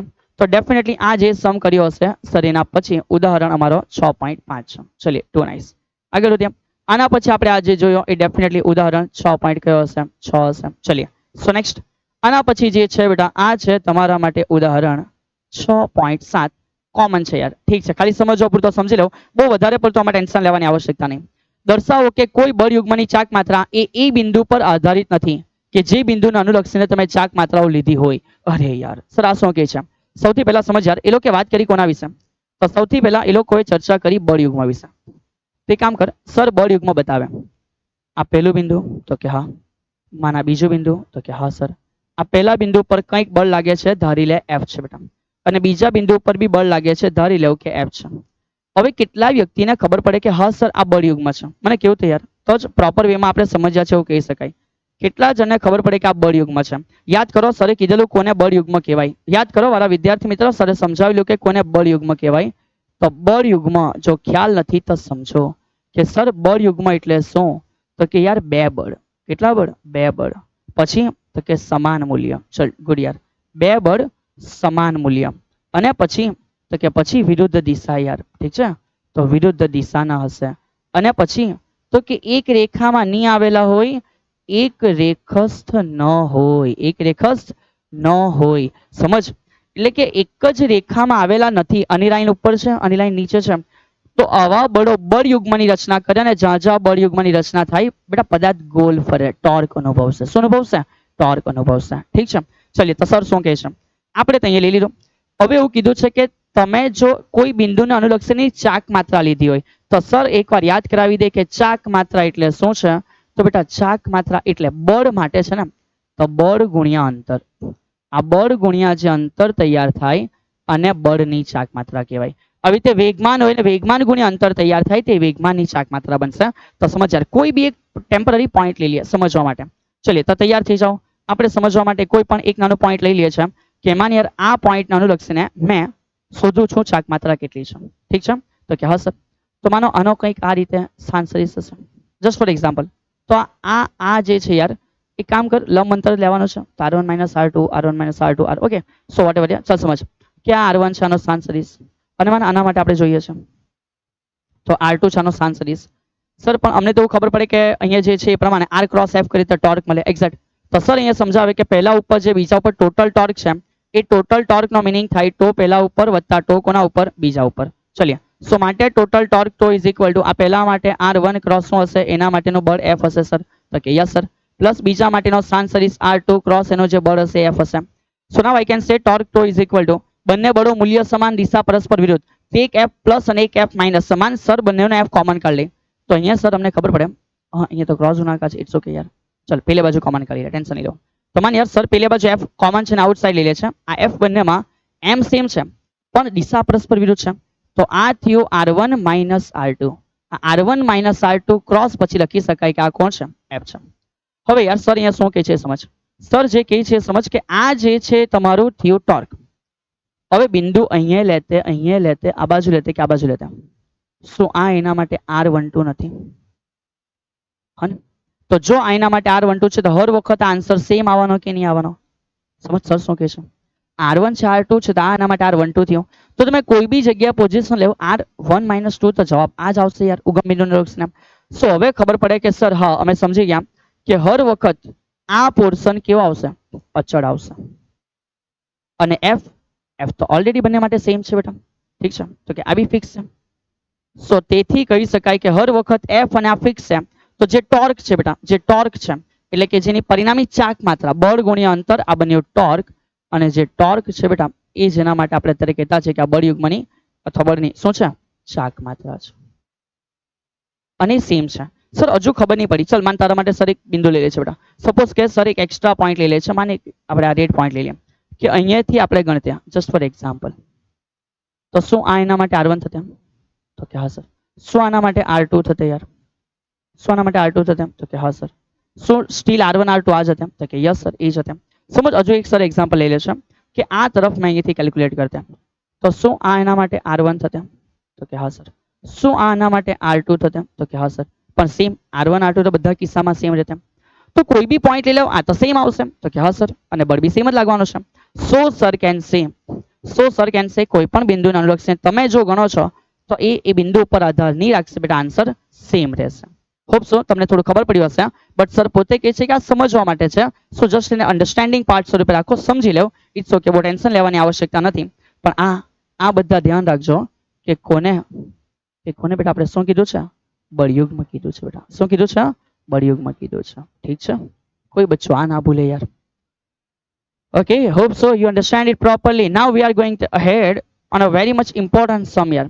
આ જે સમ છે એ આના પછી આપણે કહી શકીએ કે 6.7 પછી જે છે એ 6 પોઈન્ટ કયો હશે? 8 હશે. ચલિએ, અગત્યનો દાખલો છે તો બધાએ શાંતિથી સમજો. થઈ શકે બેટા 5 માર્કમાં પણ આવી શકે, 3 માર્કમાં પણ આવી શકે. સો હવે જે સમજવાના છે એ ઉદાહરણ 6.8. અને આ જે 6.8 છે સર કહે છે કે આ દાખલો કેવો છે? ઇમ્પોર્ટન્ટ છે. આ દાખલાને સમજવા માટે સર અહીં એક નાની સમજૂતી આપે છે. સમજ બેટા, એક ઇમ્પોર્ટન્ટ નોટિસ. શું છે ઇમ્પોર્ટન્ટ નોટિસ? યાર શાંતિથી સમજ. ઇમ્પોર્ટન્ટ નોટ છે.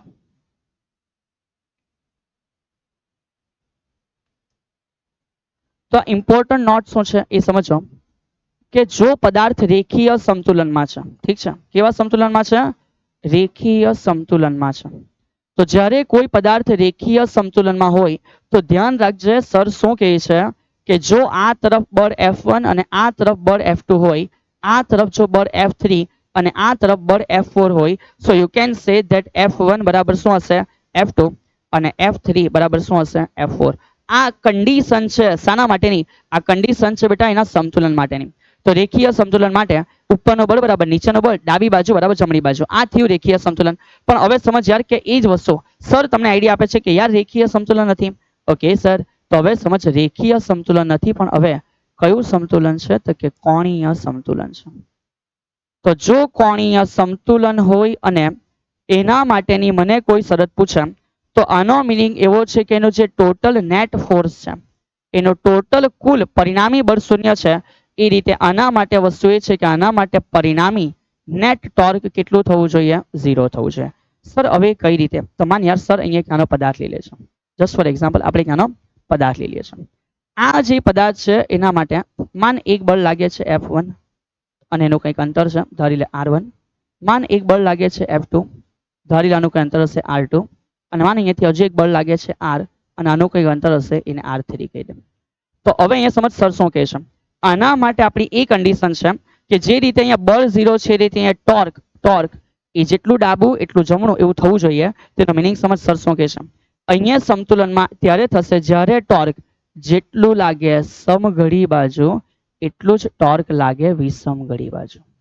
સમજ સર શું કહે છે બેટા? જેટલું ટોર્ક સમઘડીમાં મતલબ કે ઉપર ઘસડે એટલું ટોર્ક નીચે પણ આવવું જોઈએ. સર સમજ નહીં પડી તો માન આ પેન મારી બેટા, આ મારી પેન ક્યારે બેટા રેખીય સંતુલન નહીં કોણીય સંતુલન મારી. સમજવા ટ્રાય કર. તો જેટલું મેં ફોર્સ ઉપર લગાવું આ રીતે સમથિંગ ધીસ વે ઉપર ઘુમાવવા માટે, તો એટલું જ મેં ફોર્સ નહીં સોરી ટોર્ક બેટા, એટલો ટોર્ક મેં નીચે બી લગામ. તો એક આંગળી ઉપર ટોર્ક લગાડે, એક આંગળી નીચે ટોર્ક લગાડે. તો સપોઝ આ બંને ટોર્ક સમાન થશે, બંને ટોર્ક સમાન થશે તો જ આ કોણીય ગતિ નહીં કરશે. આ થઈ સંતુલન. તો જેટલું ટોર્ક સમઘડી એટલું ટોર્ક વિષમઘડી, બંને સેમ તો કોણીય ગતિ નહીં થાય. તો સમજ સર શું કહે છે? જેટલું ટોર્ક સમઘડી એટલું ટોર્ક વિષમઘડી. તો સર સમઘડીમાં ટોર્ક કયું? તો યાર યાદ કર, આને શું કહેવાય? આને કહેવાય સમઘડી. અને આને શું કહેવાય? તો કે આને કહેવાય સર વિષમઘડી. ઠીક છે. તો સર લખે છે કે સમઘડી અને વિષમઘડીમાં ટોર્ક કઈ રીતે છે? તો સમજ યાર, આ રીતે ગયું તો કે આ મતલબ કે એને સેન્ટર ઉપર જવા દે ઇન્સોર્ટ એમ કે આને અનુલક્ષીને મેં ટોર્ક ગણું છું. તો આ બાજુ ગયો તો ચક્ર આ બાજુ ફરે છે. આ સમઘડી છે. તો સમઘડીમાં ટોર્ક થયું પહેલાનો, તો સર લખે છે ટોર્ક કોનો? F1 નો બેટા. અને સમઘડીમાં પહેલાનો ટોર્ક છે. એવી રીતે સમજ આ F2 એ બી આ રીતે જ ફરે છે. તો કે એટલે આને આમ ઊંધો નહીં લઈ જવાનો, આને સીધી દિશા છે આ બાજુથી આવી જાય. તો એવી રીતે જે ટોર્ક છે કોનો? F2 નો. આ થયા સમઘડી, આ થયું સમઘડી. R માટે એમ ઘુમાઈને નહીં જાવ યાર, આ R એમ સિમ્પલી આવી જાય. તો એનો મિનિંગ ટોર્ક થયો R નો. સમઘડીના ટોર્ક બરાબર વિષમઘડીના ટોર્ક. તો તમે કહી શકો કે કયા પ્રકારના સંતુલનમાં હશે? કોણીય સંતુલન. અને બેટા આ બહુ સમજવા માટે આવશ્યક વસ્તુ છે. જો તમે આ સમજ્યા છો તો આના પછીના બે સમ તમારા માટે બહુ ઈઝી વસ્તુ છે. પણ જો તમે આ સમજી નથી રહ્યા, જો સમજી નથી રહ્યા તો એકવાર રિવાઇઝ કરી લો. સર જે બોલ્યા છે ફરી પાછું સાંભળી લો, દિમાગમાં એકવાર પ્રોપર ફિટ કરો કે જેટલું ટોર્ક સમઘડીનો એટલું ટોર્ક વિષમઘડીનો. તમારા માટે આગળના સમ સમજવા બહુ આસાન થઈ જશે. તમને એવું લાગશે કે યાર આ સમ 5 માર્કમાં ટુ ઈઝી યાર, બી રેડી યાર. ચલિए સો તૈયાર થઈ ગયા. આગળ જે સમ છે એને કન્ટિન્યુ સમજવા માટે કે સર હવેના સમમાં શું કીધું છે. સમજ બેટા, દાખલો ઈઝી છે, આવડી જશે યાર. ચલિए, physics is the easiest subject.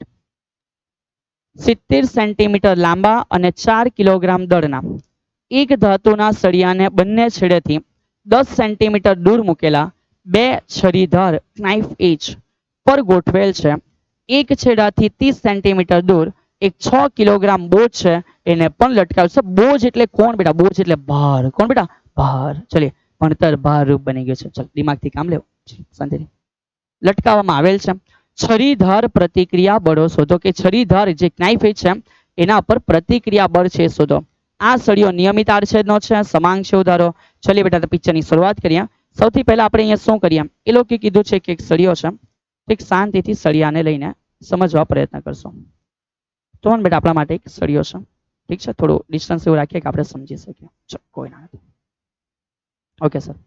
માનો આ એક શું છે, સળિયો છે. ટોટલ લેન્થ કીધી કે 70 સેન્ટીમીટર છે. તો રાઈટ નાઉ મેં અત્યારે અહીંયા કમ્પ્લીટ આખો ડિસ્પ્લે નથી કરતો, તો મેં સમજી જાઓ બેટા કે આ ટોટલ લેન્થ જે છે એ કેટલા સેન્ટીમીટર છે? 70 સેન્ટીમીટર છે. ઓકે, અને 4 કિલોગ્રામ દળ છે.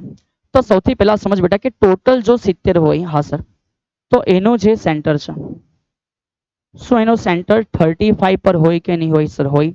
અને ડેફિનેટલી આ એનો સેન્ટર ઓફ માસ હશે. કેમ? બીકોઝ આખો સમાંગ સળિયો છે બેટા. કેવો છે?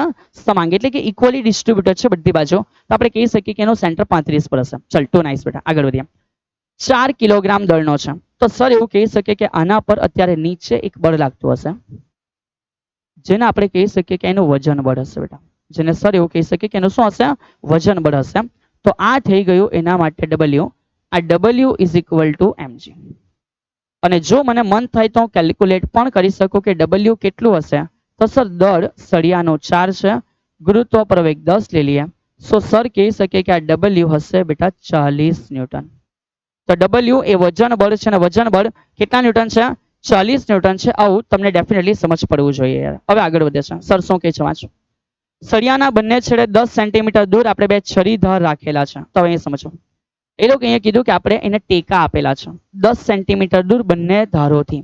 તો માન બેટા આ તરફ સર એક પોઝિશન લઈ લે છે કે અહીંયા આપણે એક નાનો આ રીતનો ટેકો ગોઠવેલો છે. સમજો,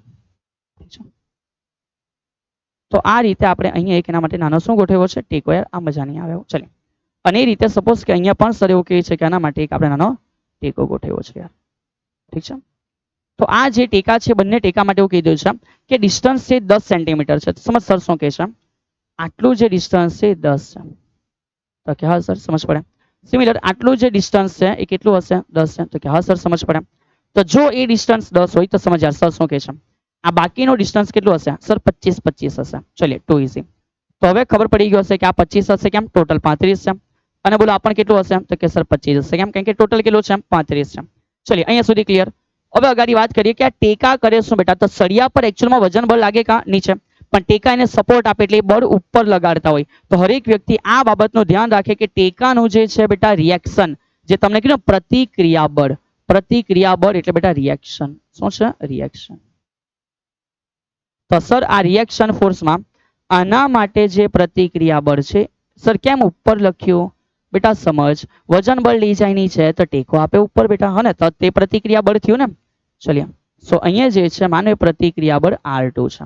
તો એક પ્રતિક્રિયા બળ R1 કીધું, એક પ્રતિક્રિયા બળ R2 કીધું. વાત અહીંયા સુધી હતી ને, તો દાખલાને પૂરો કરો બેટા ચૂટકીનું કામ હતું. પણ એક નાની વસ્તુ એડ કરી. સમજ, એ નાની વસ્તુ કઈ એડ કરી દીધી? એ લોકો દાખલાને થોડો બેટા એક નેક્સ્ટ લેવલ પર બનાવવા પ્રયત્ન કર્યો કે એક છેડાથી 30 સેન્ટીમીટર દૂર એક 6 કિલોગ્રામનો એક્સ્ટ્રા બોજ લટકાવેલો છે.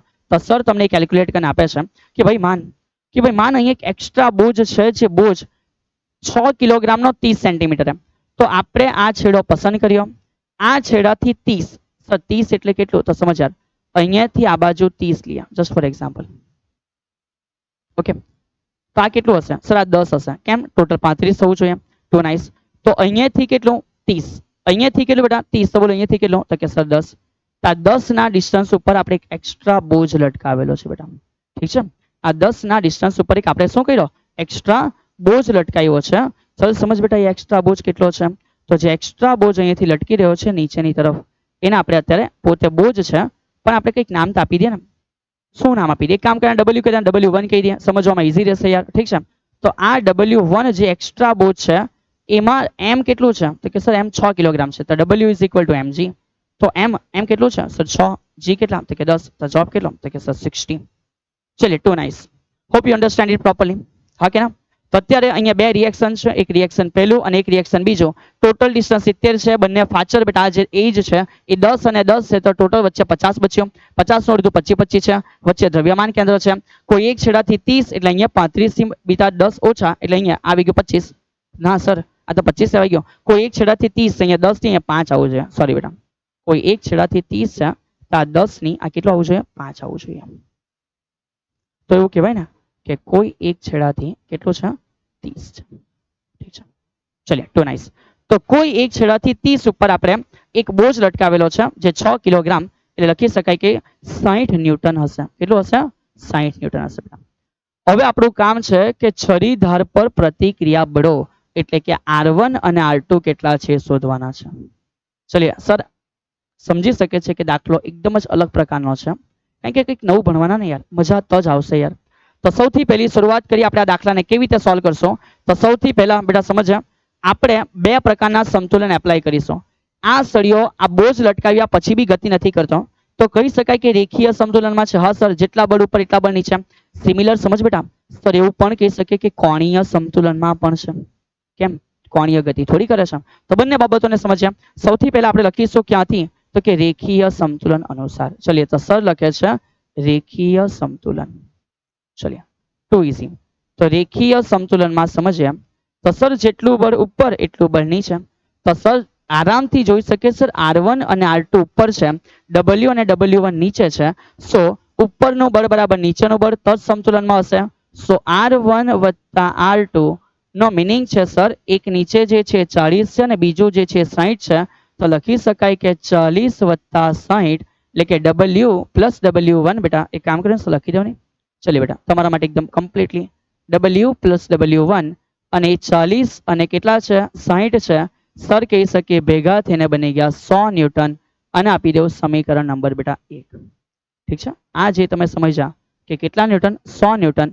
આ સમગ્ર ઘટના આપણા માટે સમીકરણ 1 છે. ચલિए કયા સમતુલનને આપણે પહેલા ધ્યાન પર લીધો? તો કે સર રેખીય સંતુલન. હવે એ રીતે જ આપણે દાખલાને અગાડી કન્ટિન્યુ કરશું. હવે કયા પ્રકારના સંતુલનથી? તો હવે એ જ બાબત આપણે સમજવાના કોણીય સંતુલનથી. સમજ બેટા. તો કોણીય સંતુલનનો મિનિંગ કે જેટલું ટોર્ક સમઘડી દિશામાં એટલું ટોર્ક વિષમઘડી દિશામાં. ઠીક છે. જે બાબત પાછળ સમજાવી છે ને એને ફોલો કરીએ કે ટોર્ક જેટલું સમઘડીમાં એટલું જ ટોર્ક હશે કઈ બાજુ? વિષમઘડીમાં.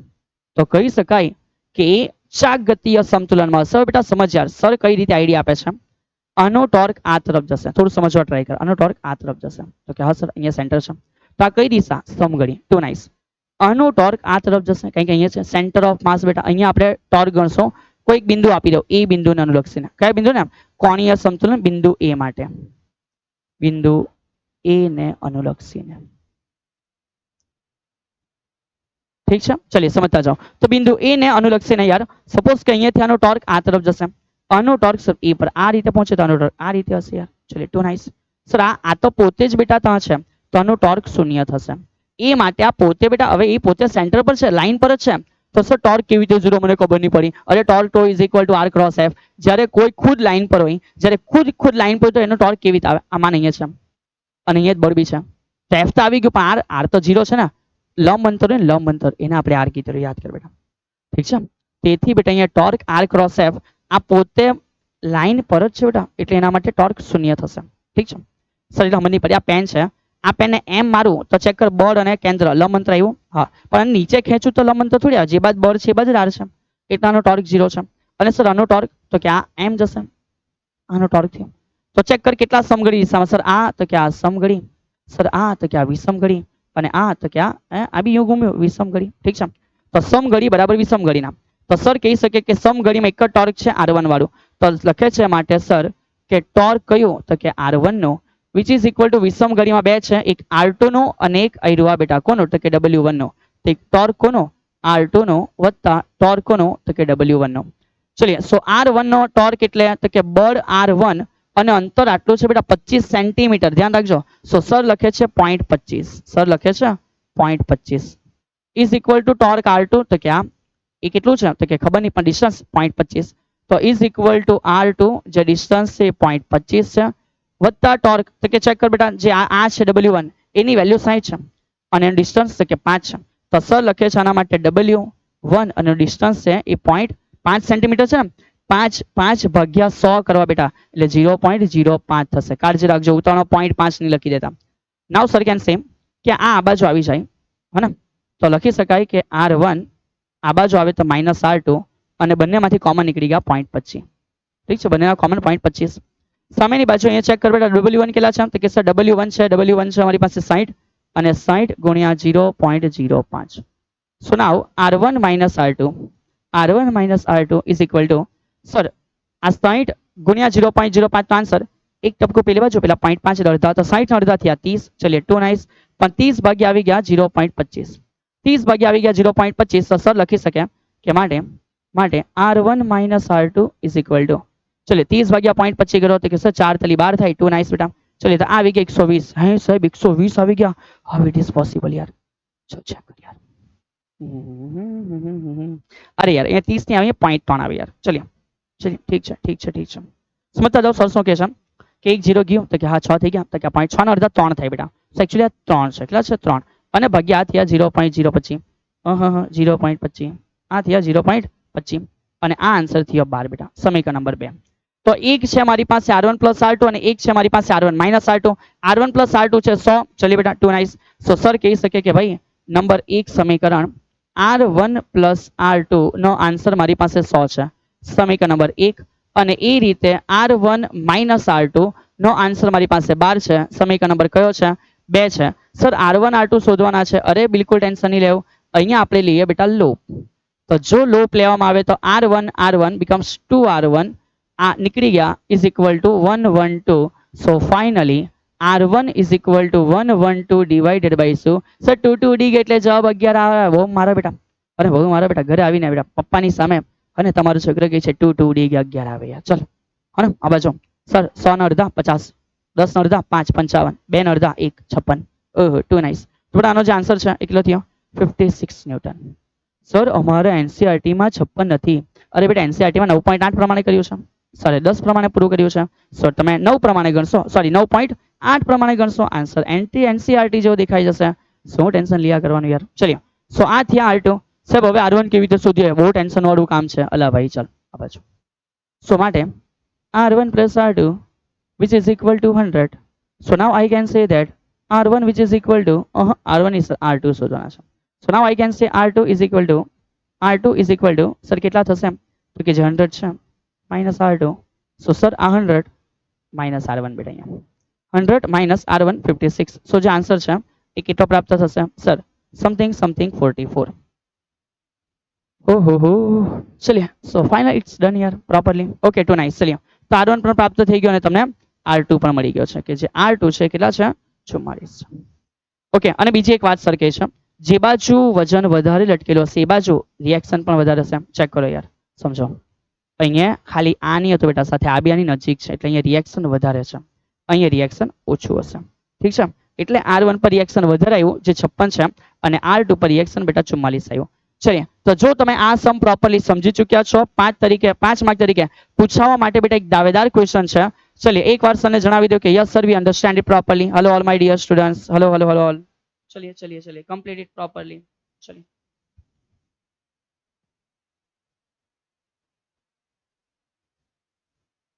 ઓહો નવો દાખલા થઈ ગયો સર. ચલિए સો નેક્સ્ટ આના પછી કયો સમ પ્રોવાઈડ કર્યો છે એને સમજવા પ્રયત્ન કરીએ. કીધું છે એક 3 સેન્ટીમીટર લાંબી નિસરણી છે.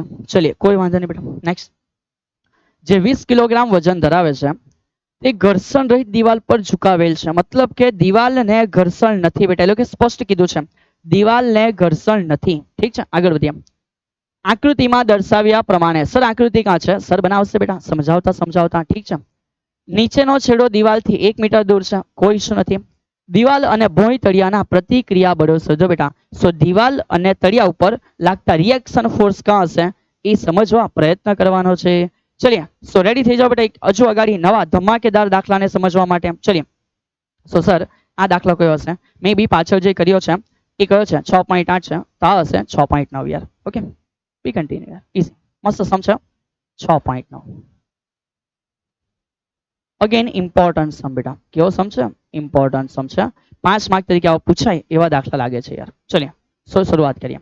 સૌથી પહેલા સમજો યાર કે નીચે એક દિવાલ છે, હા નીચે ભોંય તળિયું છે. ચલો તો માન બેટા આ એક નીચેનો પોર્શન છે. હવે આ તરફ ડેફિનેટલી પાછી એક જગ્યા તો હોવી જોઈએ તો જ તમે જે નિસરણી છે લગાવી શકશો. તો માન બેટા આ તરફ એક વોલ છે, આ તરફ એક શું છે? વોલ છે. કલરિંગ વોલ છે બેટા. Fill the colour, fill the colour, fill the colour. ચલીએ તો આ બેટા એક કમ્પ્લીટલી વોલ છે આપણા માટે. અને હવે આપણે એ સમજવાનું છે કે એક નિસરણી છે જે તમે અહીંયા મૂકેલી છે. સર એ નિસરણી કેટલી છે? તો કે ભાઈ 3 મીટર લાંબી નિસરણી છે. ચલીએ તો શરૂઆત કરીએ. એક નિસરણી લઈ લઈએ જોરદાર લાંબી બેટા. જે કેટલી હોય તો કે સર એ 3 મીટરની હોવી જોઈએ. તો એક કામ કર એને આપણે આરામથી ડ્રો કરી લઈએ કે માન યાર આ એક નિસરણી છે સમથિંગ 1 ઇધર તો 2 ઉધર બેટા. ચલો માન બેટા આ થઈ ગઈ એક નિસરણી. ઠીક છે થોડી બોલ્ડ દોરી યાર મજા પડે યાર. ચલો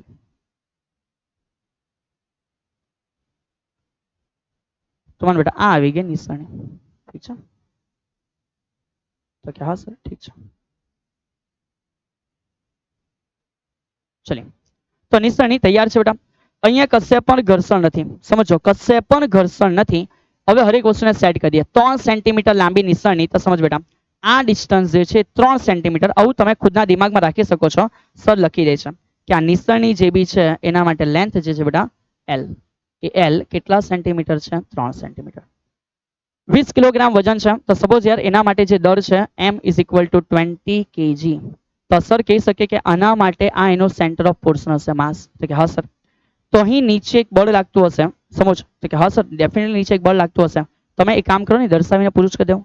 તો સપોઝ સર કહે છે કે એક બળ અહીં નીચે લાગતું હશે. ઓહો બહુ ગંદુ થઈ ગયું યાર. તો સમજ યાર કે અહીં એક નીચે જે બળ હશે બેટા એ બળ આપણે દર્શાવી દઈએ કે એક બળ અહીંયા નીચે લાગતું હશે. જે બળને સર અમે એવું કહી શકીએ કે શું છે તો કે એ નીચેની તરફ હશે બેટા આનું વજન બળ mg. તો સર કહી દે છે કે અત્યારે આ વજન બળ w is equal two mg. m કેટલા છે તો કે સર નિસરણનું દળ આપેલું છે 20 અને અંદર g તો g કેટલા છે 10. જવાબ આવી ગયો કેટલો તો કે 200 ન્યૂટન. ઠીક છે કેટલા ન્યૂટન બેટા? 200 ન્યૂટનનું એના ઉપર શું લાગે છે? વજન બળ. ચલિए ટુ નાઇસ આગળ વધીએ.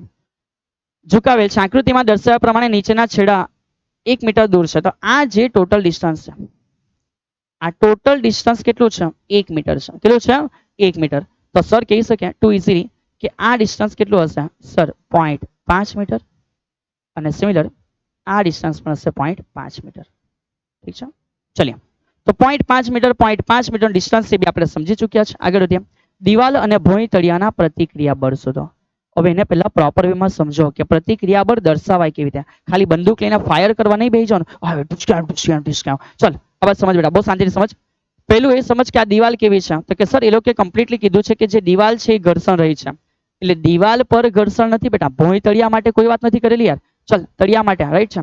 તો સર શું કહે છે આ દિવાલ પર રિએક્શન. રિએક્શન એટલે બેટા એ હશે એની સંપર્ક સપાટીને લંબ સમથિંગ ધીસ. તો સર કહી શકે કે અત્યારે અહીંયા જે રિએક્શન ફોર્સ છે એને આપણે થોડું દર્શાવવા પ્રયત્ન કરીએ પ્રોપર વેમાં. તો સર કહી શકે આ આના માટે એનો રિએક્શન ફોર્સ હશે આ તરફ. ઠીક છે ચલિए તો એક કામ કરો આ જે રિએક્શન છે એને આપણે કહી દઈએ કે આ F1 છે પહેલું રિએક્શન છે. ઠીક છે અને સર બીજું રિએક્શન આનું કાં હશે તો પહેલા એ સમજ બળ કેટલા છે બેટા. સર જે સમજાવે છે સમજ કે પહેલા બળ કેટલા છે એ સમજવા ટ્રાય કરો. તો વાત તો અતિ સિમ્પલ છે. સર અહીંયા અમને ખબર પડે કે એક વજન બળના લીધે નીચે હોય તો ઉપરની તરફ હશે રાઈટ. ઉપરની તરફ કોણ હશે તો કે લંબ બળ n હશે તો કે S. અને આ જે સીડી છે કે બાજ ગતિ કરશે. તો સર આ ઘર્ષણ રહી છે તો જશે નીચે તો આ સીડી આગળ જશે. તો એકચ્યુઅલમાં જો ગતિ થઈ હને તો આ સીડી આ તરફ અગાડી ગતિ કરશે. ગતિ ઇફ પોસિબલ મેં નથી કીધું ગતિ કરી બેટા પણ આ ઘર્ષણ રહી સરકીને બેટા નીચે જતી હોય તો આ અહીંયાથી આગળ ગતિ કરે. તો એના માટેની વિરુદ્ધમાં એક ઘર્ષણ બળ હશે. માન સર કહે છે F છે. જે બોલું છું એ સમજો બેટા બહુ શાંતિથી. એક રિએક્શન આનું તો F સીધે સીધું છે, કારણ કે આને કોઈ ઘર્ષણ એવું કંઈ છે નથી, એટલે લંબ બળ એ આવી ગયું, ઘર્ષણ બળ રિએક્શન બળ બેટા. તો અહીંયા આના માટે બેટા આ ઉપર સપાટી બળ ઉપર લગાડી નોર્મલ હશે અને ગતિ આ બાજુ કરે તો વિરુદ્ધમાં ઘર્ષણ હશે. આ બેને સમાવતો એનો પરિણામી જવાબ, આ બેને સમાવતો એનો પરિણામી જે જવાબ હશે સર આ બાજુ તો કોઈ બી બાજુ આવી શકે બેટા, કોઈ બી બાજુ આવી શકે. તો સમજ યાર, એ જે સદિશ છે આ તરફ આ તરફ આ તરફ ગમે ત્યાં હોઈ શકે પરિણામી. તો સર અત્યારે માત્ર તમને આ રીતે એક રિપ્રેઝન્ટ કરીને બતાવી દે છે કે ભાઈ કદાચ આ એનો કોણ હશે, તો કે ભાઈ પરિણામી હશે એવું માની લે. ઠીક છે. તો જો આ એનો પરિણામી હશે તો સર કે છે આ પરિણામીને આપણે F2 કહી દઈએ અને આપણે F1 અને F2 શોધવાના છે. શું શોધવાનું છે? F1 અને F2. તો સર આશા રાખીએ કે પહેલા પ્રોપર વેમાં આકૃતિ તમને સમજ પડી હશે યાર. સર અમને આકૃતિ સમજ નહીં પડી. અલા મારા વાલા વિદ્યાર્થી મિત્રો, ચલ ચેક કર. સમજ સર શું કહે છે? ચાલ બહુ શાંતિથી સમજ બેટા, સર શું કહે છે. આ દિવાલ ઉપર આ તરફ એને આરામથી બેટા એક રિએક્શન ફોર્સ મળે. કેમ? તો કે આ નીચે જશે બેટા સમથિંગ, અહીંયા આ દિવાલ આ બાજુ બળ લગાડશે. ઠીક છે. બીજી વાત સમજ કે અહીંયા આ પોર્શન ઉપર સર કેમ બે લીધા, તો અહીંયા ઘર્ષણ નથી, અહીં ઘર્ષણ છે. તો આ જે સપાટી છે લંબ રૂપે એક બળ લગાડે જેનું રિએક્શન હશે, પણ એવું કેમ આ ફાઇનલ નથી, બીકોઝ એ ઘર્ષણ બી અંદર હશે. સો આ બે નો પરિણામી એનો ફાઇનલ રિએક્શન એને આપણે F2 કીધું. ઠીક છે. ચલીએ, તો જો તમે એ પ્રોપર સમજી ગયા છો તો હવે સમજીએ કે સર આ શોધવાના કેવી રીતે. વન્સ અગેન સરે કીધું એ પ્રમાણે બે પ્રકારના સમતુલન લઈને આપણે દાખલો કરશું. પહેલું રેખીય અને પછી બીજું કયું હશે, તો કે ચાકગતીય. તો સર લે છે રેખીય સમતુલન. તો સમજ બેટા કે રેખીય સમતુલન માટે આપણે કઈ રીતે આ ચર્ચાઓને આગળ વધારી શકીએ. તો રેખીય સંતુલન મીનિંગ જેટલા બળ ઉપર એટલા બળ નીચે. તો તમે બેટા અહીંયા કોઈ બી એકને ધ્યાનમાં લેજો. F2 આ બેનો પરિણામી છે, તો કાં તો F2 ધ્યાનમાં લેવું કાં તો N અને F બંને અલગ અલગ ધ્યાનમાં લેવું. અત્યારે સર આ N અને F બંનેને અલગ અલગ ધ્યાનમાં લે છે. તો સર લખી શકે કે ભાઈ હે મારા પરમ વિદ્યાર્થી મિત્રો, આ પોઝિશન ઉપર અત્યારે એવું ખબર પડે છે કે જેટલું બળ ઉપર છે એટલું બળ નીચે છે. હે ને? ઓલ ઓવર આખા ફિગરમાં સમતુલન માટે ચેક કર કે ઉપર કેટલું બળ છે N અને નીચે કેટલું બળ છે, તો કે સર W. તો સર લખી શકે રેખીય સમતુલન y અક્ષ. કઈ અક્ષ? y અક્ષ. તો y અક્ષમાં સમગ્ર જે સિસ્ટમ છે એના સંતુલન માટે જે ઉપર આ N છે એ નીચેના કોના જેવું છે, તો કે સર નીચેના W જેવું છે. અને W 200 છે તો N પણ કેટલું હશે? 200 ન્યૂટન હશે. અને એ રીતે y અક્ષની જેમ આપણે x અક્ષના સમતુલનની ચર્ચા કરીએ તો ખબર પડે સર કે જે આ તરફ છે F1 છે અને આ બાજુ છે ખાલી F છે. તો y અક્ષનું સંતુલન એવું કે F1 નો જે આન્સર છે સ્મોલ f હોવો જોઈએ. જે F1 નો આન્સર છે કોણ હોવો જોઈએ? સ્મોલ f હોવો જોઈએ. ઠીક છે. તો કે yes sir, we understand it properly. ચલો, આટલી વસ્તુ આપણને મળી ગઈ રેખીય સમતુલન પરથી. હવે આપણે શરૂઆત કરીએ કયા સમતુલનની. તો સર લખે છે કે ભાઈ હવે લખવાના કોણીય સમતુલન. કયું સમતુલન? કોણીય સમતુલન. હવે સમજો બેટા કે કોણીય સમતુલન માટે કોઈ પણ એક બિંદુ તમે ડિસાઈડ કરી દો કે કોને અનુલક્ષીને તમે ચર્ચા કરો. તો વન્સ અગેન સર લખે છે બિંદુ એ. તો ભાઈ આપણે કોણીય અલગ અલગ એવું નથી કે અહીંયાથી કરે તો જ આન્સર આવે. હર અલગ અલગ જગ્યાએથી આન્સર પોસિબલ છે બેટા. અહીંયા પણ અહીંયા પણ અહીંયા પણ. ઠીક છે. પણ એ માટે એનસીઆરટી પ્રમાણે થોડું ઈઝી રહેશે તમારે સમજવું. અહીંયાથી બી થઈ શકે પણ અહીંયાથી ગણવામાં 3 બળ આવી જાય, પહેલું બીજું ત્રીજું. અહીંયાથી ગણવામાં આ જગ્યા N અને F બંને તો એક જ જગ્યા છે તો માત્ર 2 આવશે, 1 અને 1 2. સો ઈઝી ટુ અન્ડરસ્ટેન્ડ યાર. ચલિए, કોણીય સમતુલન કઈ રીતે? બિંદુ A ની સાપેક્ષ. તો બિંદુ A ની સાપેક્ષ આપણે ટોર્ક ગણીશું. આપણી કન્ડિશન એવી છે કોણીય સમતુલનમાં કે ટોર્ક કયા બેટા? તો કે સર સમઘડી દિશાના બરાબર. ટોર્ક કયા બેટા? તો કે વિષમઘડી દિશાના. ઠીક છે. ચલિए, તો સમઘડી અને વિષમઘડીના ટોર્કોની જો વાત કરીએ તો સૌથી પહેલા સમજ યાર સર આ તો પોતે એ ઉપર છે એ હાથે છે તો આના લીધે ટોર્ક કેટલું હશે? 0. આના લીધે જે ટોર્ક હશે 0. સિમિલર F વાળાના લીધે પણ ટોર્ક કેટલું હશે? 0. તો F નો જે ટોર્ક છે સર કહે છે કે એ પણ કેટલું હશે? 0 હશે. ચલો, આ W એમ જાય છે અને આ એ આબા છે. તો W નો ટોર્ક આ તરફ હશે. આ થયું ટો W નો ટોર્ક. યો ઘૂમેગા અને આ બેટા કા અહીંયા ઘૂમવાનું તો આ એમ ઘૂમશે. ઠીક છે. તો આ એમ ઘૂમશે આના અનુલક્ષીને ઘૂમવા માટે. તો આ ટોર્ક થયું કાં બેટા? તો કે ભાઈ F1 ના લીધે. તો ચેક કર F1 નો ટોર્ક તો કે સર વિષમઘડી. W નો ટોર્ક તો કે સમઘડી. આનું વિષમઘડી આનું સમઘડી બે ટોર્ક છે, બાકીના બંનેના ટોર્ક 0 થઈ ગયા. સર આનું પહેલા સરે કીધું બેટા, પહેલા સર તમને કહી ગયા, સમજ સર શું કહી ગયા? આને ધ્યાનમાં લે કાતા આ બેને ધ્યાનમાં લે. આપણે આ બેને ધ્યાનમાં લેતા છે તો પરિણામી ધ્યાનમાં લેતા નથી. બંને અલગ અલગ વસ્તુ નથી, બંને એક જ વસ્તુ છે બેટા. સમજ. તો સર લખે કે જે આ તરફ જે વિષમગળી છે બેટા, એ ટો F1 ના લીધે છે, એ ટોર્ક F1 ના લીધે છે. અને આ જે છે ટોર્ક એ વિષમગળી સોરી સમગળી એ W ના લીધે છે. સો ટોર્ક જે છે એ W ના લીધે છે. તો માટે લખીએ કે જે W છે કેટલો છે તો કે સર 200. ચલ ટુ નાઇસ. અને એનું ડિસ્ટન્સ કેટલું અહીંયાથી અહીંયા સુધી, હા સર અહીંયા છે W સોરી. તો W અહીંયાથી અહીંયા સુધી, તો આ જે ડિસ્ટન્સ છે સર એ 0.5 છે. તો એ જે ડિસ્ટન્સ છે એ 0.5 છે ઇઝ ઇક્વલ ટુ, ઠીક છે, 0.5 is equal two torque F1. તો ક્યાં આવ્યું સર અહીંયાથી આ ડિસ્ટન્સ કેટલું અમને કેવી રીતે ખબર પડે? અરે બેટા એકદમ સિમ્પલ સમજ. આ કેટલું તો કે સર આ 1, નિશ્ચળની લંબાઈ કેટલી 3. તો સર અહીંયા ડ્રો કરીને આપે છે કે ભાઈ આ 1 છે, આ કેટલા છે આ 3 મીટર છે. તો સર આ કેટલા હશે? તો બેટા આ થયો પાયથાગોરસનો પ્રમેય કે ભાઈ વર્ગમૂળમાં બાકીની બે બાજુના વર્ગનો સરવાળો એ કર્ણની વાત છે. 3 નો વર્ગ કેટલો તો કે સર 9 ઓછા 1 નો વર્ગ કેટલો તો કે 1 સર. તો આ થઈ ગયું √8 બેટા. કેટલું થઈ ગયું? √8 થઈ ગયું. સર 8 નો વર્ગમૂળ કેટલું યાર? ચલિયો બહુ સિમ્પલ સર સમજાવે છે કે √8 ઇટ મીન્સ બેટા કે √4 * 2 તો કે યસ સર. તો 4 નો વર્ગમૂળ 2 અને વર્ગમૂળ 2 કેટલા 1.41. તો બે આનો આન્સર 1.41 છે. તો ડબલ કરી દે બેટા, આ થઈ ગયું 2.82. તો વર્ગમૂળમાં 8 ની કિંમત છે 2.82. તો સર કહી શકે કે હે વિદ્યાર્થી મિત્રો કે આ જે લેન્થ છે તમે અહીંયા વચ્ચે જોઈ રહેલા છો આ 2 √2 છે. કેટલા છે? 2 √2 છે. અને 2 √2 નો મિનિંગ શું થાય તો કે 2.82 થાય. તો આ જે લેન્થ તમારી સમક્ષ છે એ કેટલી છે? 2.82 છે. ઠીક છે, કેટલી છે? 2.82 છે. ચલિए સો વેલ્યુ પુટ ડાઉન કરતા જશો કે ટોર્ક કેટલું છે તો કે સર F1 આ તરફ છે. Too nice. તો આ થયું F1 અને જે કિંમત છે કેટલી છે? 2.82 છે. સો નાવ સર કેન સે F1 ઇઝ ઇક્વલ ટુ 200 ગુણ્યા 0.5 એટલે કે 100 ભાગ્યા 2.82 કરવાથી બેટા તમને F પ્રાપ્ત થઈ જશે જે ન્યૂટનમાં હશે. ચલિए તો વેરી ફર્સ્ટ પહેલો આન્સર તમારા માટે અહીં આપણે તૈયાર કરી દીધો કે F1 કેટલું આવશે. ચલિए એકવાર F1 નક્કી થઈ જાય પછી સર અમારું કામ બાકી છે, અમારે F2 બી તો શોધવાનું છે.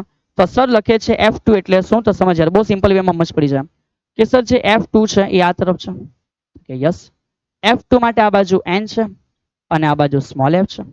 સો સર કહી શકે કે માટે F2 is equal two √n² plus f². So is equal two √n² વત્તા બેટા f નો વર્ગ કેટલો? તો સમજ સર શું કહે છે અહીંયા તમને જે F1 મળ્યો એ જ પોતે f છે.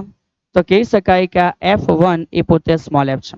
સો નાઉ આઈ કેન સે કે જે f છે બેટા એ જ સ્મોલ f કેપિટલ F1 નો સ્ક્વેર. તો તમને એકવાર F1 મળી જાય આ કરવાથી F2 મળે કે નહીં મળે તો કે સર આરામથી મળે. તો આ થઈ ગયું તમારા માટે F2. અને જો કદાચ હજુ વધારે કોઈને એવી ઈચ્છા હોય કે સર ડાયરેક્શન કેવી રીતે મળે તો સર લખે છે F2 ની દિશા અંગે. સર લખે છે કોના માટે કે જે F2 છે આ F2 ની દિશા કે બાજુ હશે. તો આનો મિનિંગ સમજો બેટા કે જો F2 ની દિશામાં થીટા હશે tan થીટા તો સર લખી શકે tan થીટા એટલે શું બેટા? તો આના માટે અહીંયા થીટા કંઈ હોય તો y અક્ષના છેદમાં x અક્ષ એટલે કે n ભાગ્યા f કરવાનું બેટા. મારે શું કરવાનું? n ભાગ્યા f કરવાનું. અને આ કરવાથી તમારો કંઈક આન્સર થીટા તમને પ્રાપ્ત થશે જે 80 અંશની આસપાસ હશે. જો તમારો આ જવાબ આવી ગયો તો એનો મિનિંગ તમારે સમજવો કે તમારા મેથેમેટિકલ સ્ટેપ્સ એકદમ પ્રોપર વેમાં આગળ વધી રહ્યા છે બેટા. ઠીક છે, તો આ તમારા માટે કામ થયું, એ હોમવર્ક છે અને આ તમારો આન્સર આની નજીક આવવો જોઈએ બેટા. તમે પ્રયત્ન કરજો. If it is possible then મને કોમેન્ટમાં જણાવો yes sir we completed it.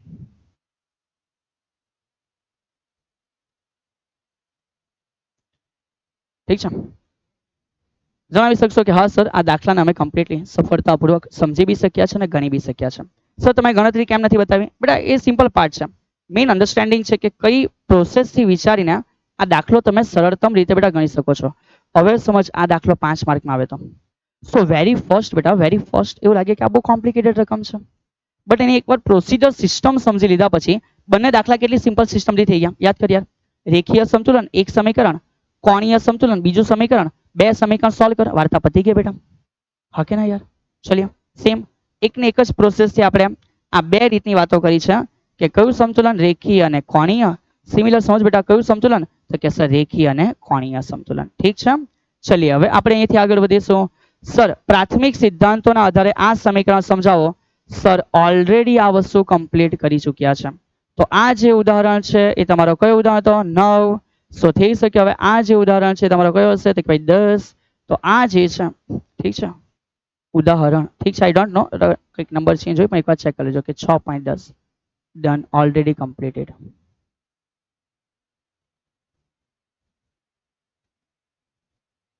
in lecture. ઠીક છે વિદ્યાર્થી મિત્રો, તો જો તમે અત્યાર સુધીના બધા લેક્ચર પ્રોપર ચેક કર્યા છે તો ઓલરેડી આ લેક્ચરમાં આપણે એને અગાડના લેક્ચરમાં કવર કરી ચૂકેલા છે યાર. ઠીક છે સર, અમને તો યાદ નથી, તો યાદ કરો. પહેલું સમીકરણ સરે લાવવા માટે એવું કીધેલું કે alpha is equal two integration omega into D theta, પછી અહીંયા થીટા હે ને, ઓમેગા ઇન્ટુ ડીટી બેટા, સોરી, ઓમેગા ઇન્ટુ ડીટી. આ પ્રકારે આપણે કંઈક કર્યું હતું. ઓકે, અને એ રીતે નંબર 2 જે ઇક્વેશન છે એને ઓમેગાથી શરૂઆત આપી હતી કે ઓમેગા ઇઝ ઇક્વલ ટુ ઇન્ટિગ્રેશનમાં શું આવેલું, theta into DT, something this. Okay, હા કે ના? ચલિए, તો તમે આને આરામથી સોલ્વ કરી શકો છો. આપણે ભણી ચૂકેલા છે, તો એકવાર રિવાઇઝ કરો એ લેક્ચરની અંદર અને ગઈને બેટા નોટની અંદર કમ્પ્લીટલી એડ કરી દો. ચલિए, હવે અહીંથી આગળ વધીએ. સર અહીં શું કીધું છે એ સમજવા પ્રયત્ન કરીએ. ચલિए, આ સમ આપણને એવું કીધું છે કે એક મોટર પૈંડાના કોણીય ઝડપ, ચલિए, સો જે કોણીય ઝડપ છે મોટર પૈંડા માટે એ કેટલી આપેલી છે તો કે 16 સેકન્ડ માટે t બરાબર 16 સેકન્ડ માં 1200 આરપીએમ ઓમેગા 1 થી 3120 આરપીએમ ઓમેગા 2 સુધી વધે છે. ચલિए, સૌથી પહેલા સમજીએ કે સમમાં આપણને કઈ કઈ ઇન્ફોર્મેશન પ્રોવાઈડ કરે છે. ચલિए, તો સોલ્યુશનની શરૂઆત કરતા ગયા. સર અહીં સૌથી પહેલા અમને આપવામાં આવેલું છે પૈંડા માટે કેટલા સમયમાં, તો જે સમયમાં ફેરફાર છે ટી એ કીધું છે કે 16 સેકન્ડમાં. પ્રારંભમાં જે કોણીય ઝડપ છે એ ઓમેગા 1 કીધા છે 1200 આરપીએમ.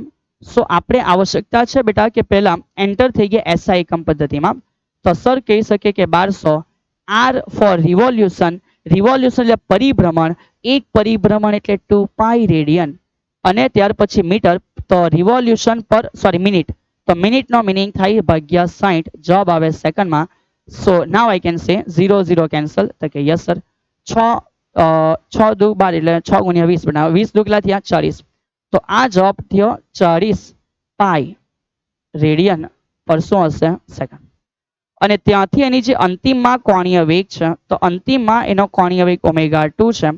એવું કીધું છે કે 3100 કેટલા 3120 શું છે અગેન આરપીએમ છે.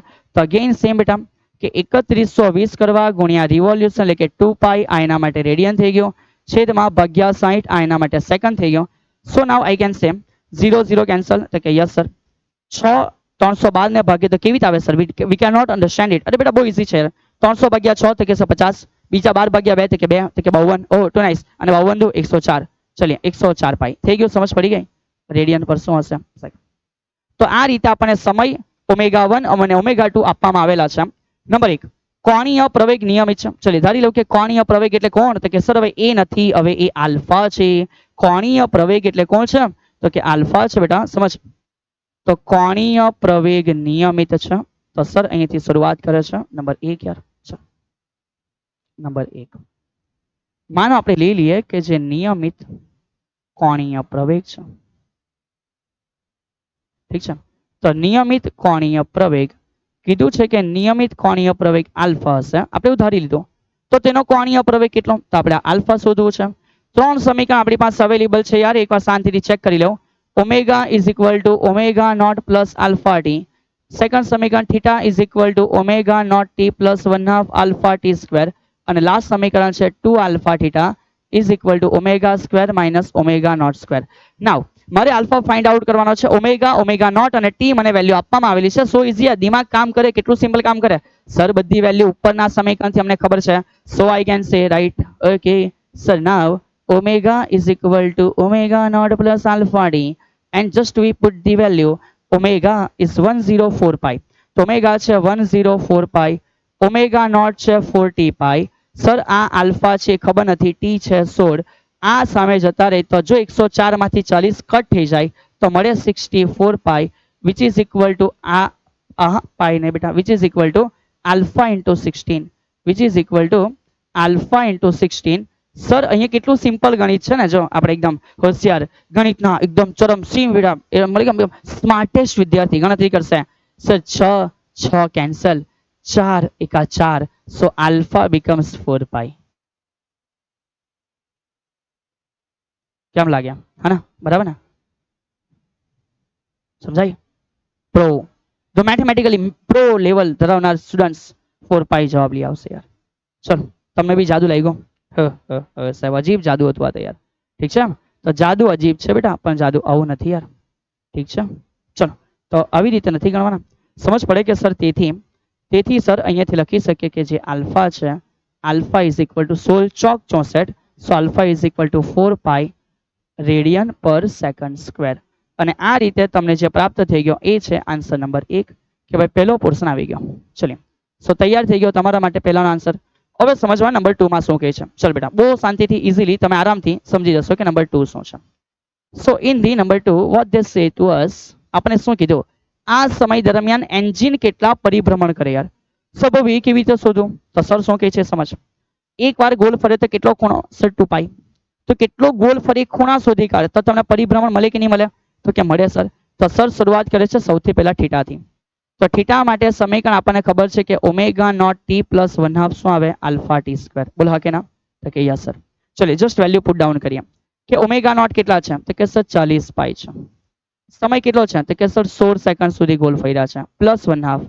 આલ્ફા કેટલા છે? તો કે સર 4 પાઈ છે. અને સમય કેટલો છે? તો કે ભાઈ 16 નો વર્ગ છે. સો નાઉ થીટા કેટલા થશે બેટા? તો ચેક કર થીટા. 16 ચોક 64 અને 640 પાઈ વત્તા 16, એક કામ કર બેટા, 16 નો વર્ગ કેટલો થાય? તો કે સર 256 થાય. અને 256 ગુણ્યા 4 2 2 ભગાઈ ગયા, કટ થઈ ગયા, તો 2 ગુણ્યા રહ્યા. તો યાર 256 ના ડબલ કેટલા થાય? સર 256 ડબલ અહીંયા તો કંઈ કરેલું તો આવું કંઈક. ઠીક છે, તો 256 ના ડબલ કરી નાખ યાર. તો 2 ના ડબલ કેટલા? 400. 5 ના ડબલ કેટલા? તો કે સર 100, 500. અને 6 ના ડબલ કેટલા? 12, 512 બેટા. ચલ, તો થઈ ગયા. આનો આન્સર 512 પાઈ. ઓહો, ટુ નાઇસ.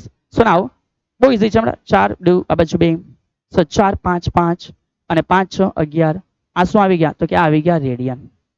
હવે અહીંયાથી આપણે આપણું દિમાગ દોડાવશું કે ભાઈ સમજ કઈ રીતે, કે ભાઈ જો 2 પાઈ રેડિયન થાય તો આનો મિનિંગ એવો થાય કે જો 2 પાઈ રેડિયન થાય, કામ કર થોડો ચેન્જ ઓફ કલર લઈ લે, સમજવામાં ઈઝી રહેશે. સમજો આપણે ખબર પડે કે 2 પાઈ રેડિયન, તો 2 પાઈ રેડિયનનો મિનિંગ થાય એક પરિભ્રમણ. શું બેટા? એક પરી નથી બેટા, એક પરિભ્રમણ છે. ઘણી બચ્ચીઓ ખુશ થઈ જશે, વાહ સર અમારી નામ લખ્યું છે. ચલિए मेरी परियो 1152 પાઈ રેડિયન. આટલો ખૂણા તો કેટલા પરિભ્રમણ? સો માટે અહીંથી મળશે કે નંબર્સ ઓફ ટર્ન બેટા, પરિભ્રમણની સંખ્યા આ ઉપર કોણ? 1152 અને 2 પાઈ નીચે, એટલે કે ભાગ્યા 1152 પાઈ બેટા, હા, અને ભાગ્યા 2 પાઈ નીચે.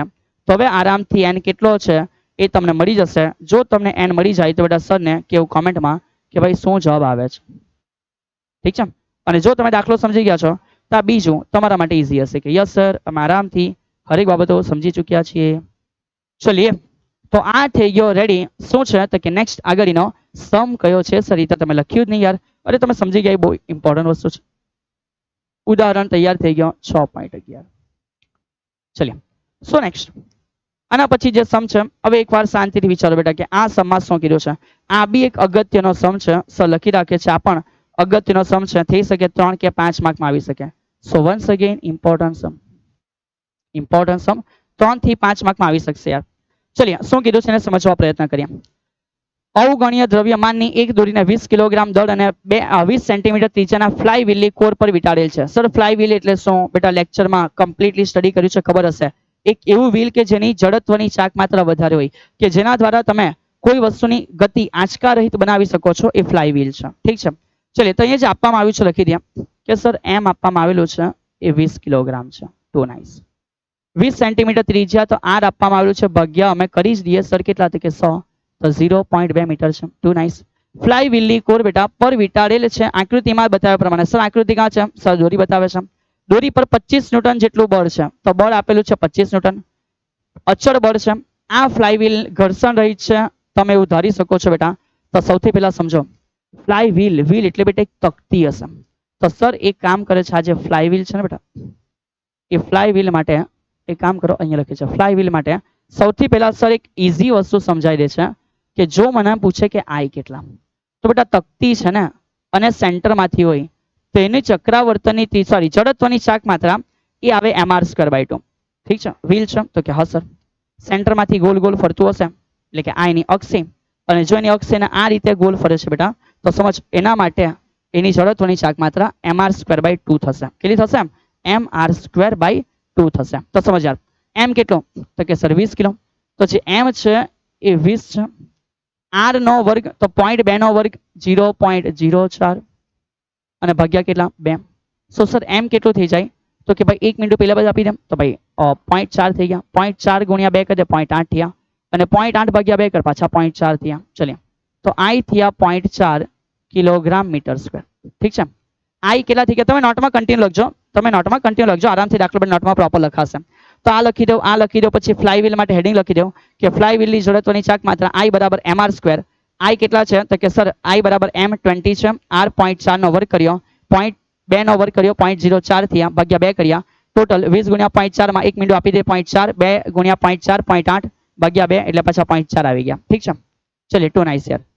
અહીંયા બળ આપ્યું છે 25 ન્યૂટન છે તો તમારે અલગ અલગ વાતોની ચર્ચા કરવાની છે.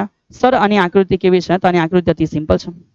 જસ્ટ સપોઝ કે એક પોર્શન છે તો કે હા સર આ પોર્શન ઉપર એ લોકો એવું કીધું છે કે તમે શું કરેલી છે અલગ અલગ રીતે દોરીઓ વીંટાળેલી હશે બેટા. ઠીક છે. અહીંયા આપણને કહી દીધું છે કે આ અક્ષને અનુલક્ષના યું આ બાજુ એમ કંઈક ભ્રમણ કરે છે. ઠીક છે. આવું કંઈક ભ્રમણ છે માની લો અને જે દોરી છે બેટા એ ઉપર વીંટાળેલી હશે એના આધારે કંઈક અહીંયા બળ લાગે છે. માની લો કે આ બળ હશે બેટા કેટલું 25 ન્યૂટનનો.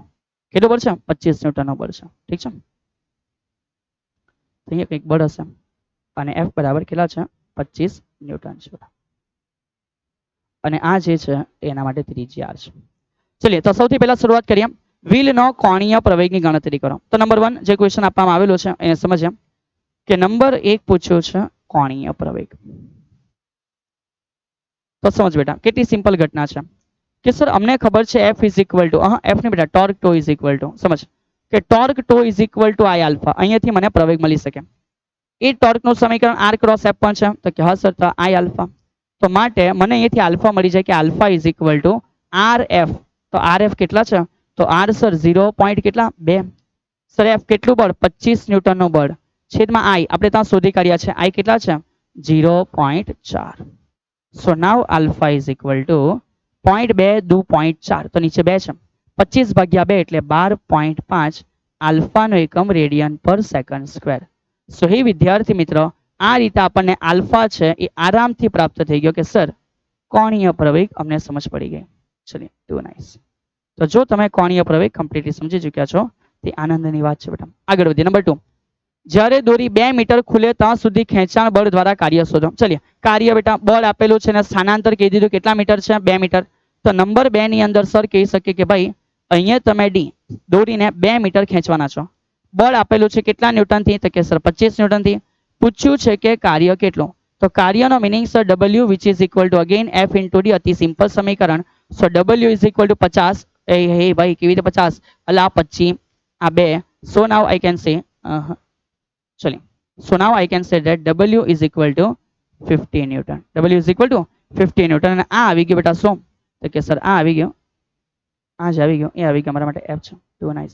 ચલો તો આ બીજાનો જે આન્સર છે આપણે પ્રાપ્ત થઈ ગયો અને જે f છે એ અમને મળી ગયો સર. આગળ વધીએ હવે શું કહે છે આ બિંદુએ વ્હીલની ગતિ ઉર્જા પણ શોધો. વ્હીલ તેની સ્થિર સ્થિતિમાંથી ગતિની શરૂઆત કરે એમ ધારો તો સ્થિર સ્થિતિમાંથી ગતિની શરૂઆત ઇટ મીન્સ પ્રારંભનો ઓમેગા કેવો હશે 0 હશે.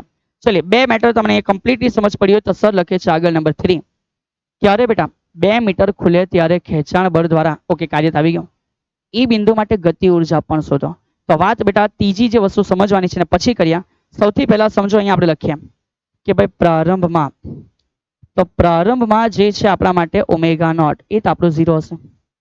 એ કેટલું ખુલે 2 મીટર ખુલે તો સર 2 મીટર ખુલે તો થીટા કેટલા બને સમજ બેટા. આપણે અહીંથી શું કરવાના છે કેવી રીતે 1 by 1 સન આઈડિયા આપે છે કે ભાઈ હવે મને એવું ખબર છે કે theta is equal to omega naught T plus 1/2 શું હશે આલ્ફા ટી સ્ક્વેર.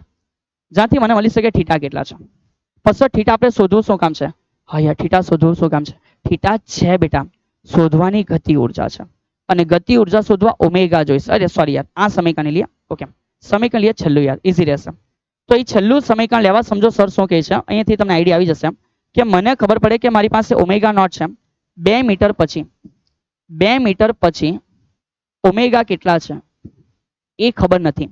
એ ખબર પડે તો મને આઈડિયા આવે કે ગતિ ઉર્જા કેટલી હશે. બોલ હા કે ના બેટા. ઠીક છે. તો હવે એ સમજીએ કે 2 મીટર પછી ઓમેગા લાવવા થીટા કેટલા હશે. તો સર લખી શકે કે 2 પાઈ r એટલા પરિઘ થયો આનો મિનિંગ થયો બેટા કે 2 પાઈ રેડિયનનો ખૂણો. એક પરિભ્રમણ પૂરું થયું. તો માટે જો 2 મીટર જેટલો પરિઘ હોય એટલે 2 મીટર જેટલું એ ખુલે છે તો કેટલા રિવોલ્યુશન થયા હશે અથવા કેટલો ખૂણો હશે? તો થીટા ઇઝ ઇક્વલ ટુ આ બે ઉપર ગયા તો 2 ઇન્ટુ 2 પાઈ અને ડિવાઇડેડ બાય આવી ગયા 2 પાઈ અને આર ની વેલ્યુ છે બેટા 0.2.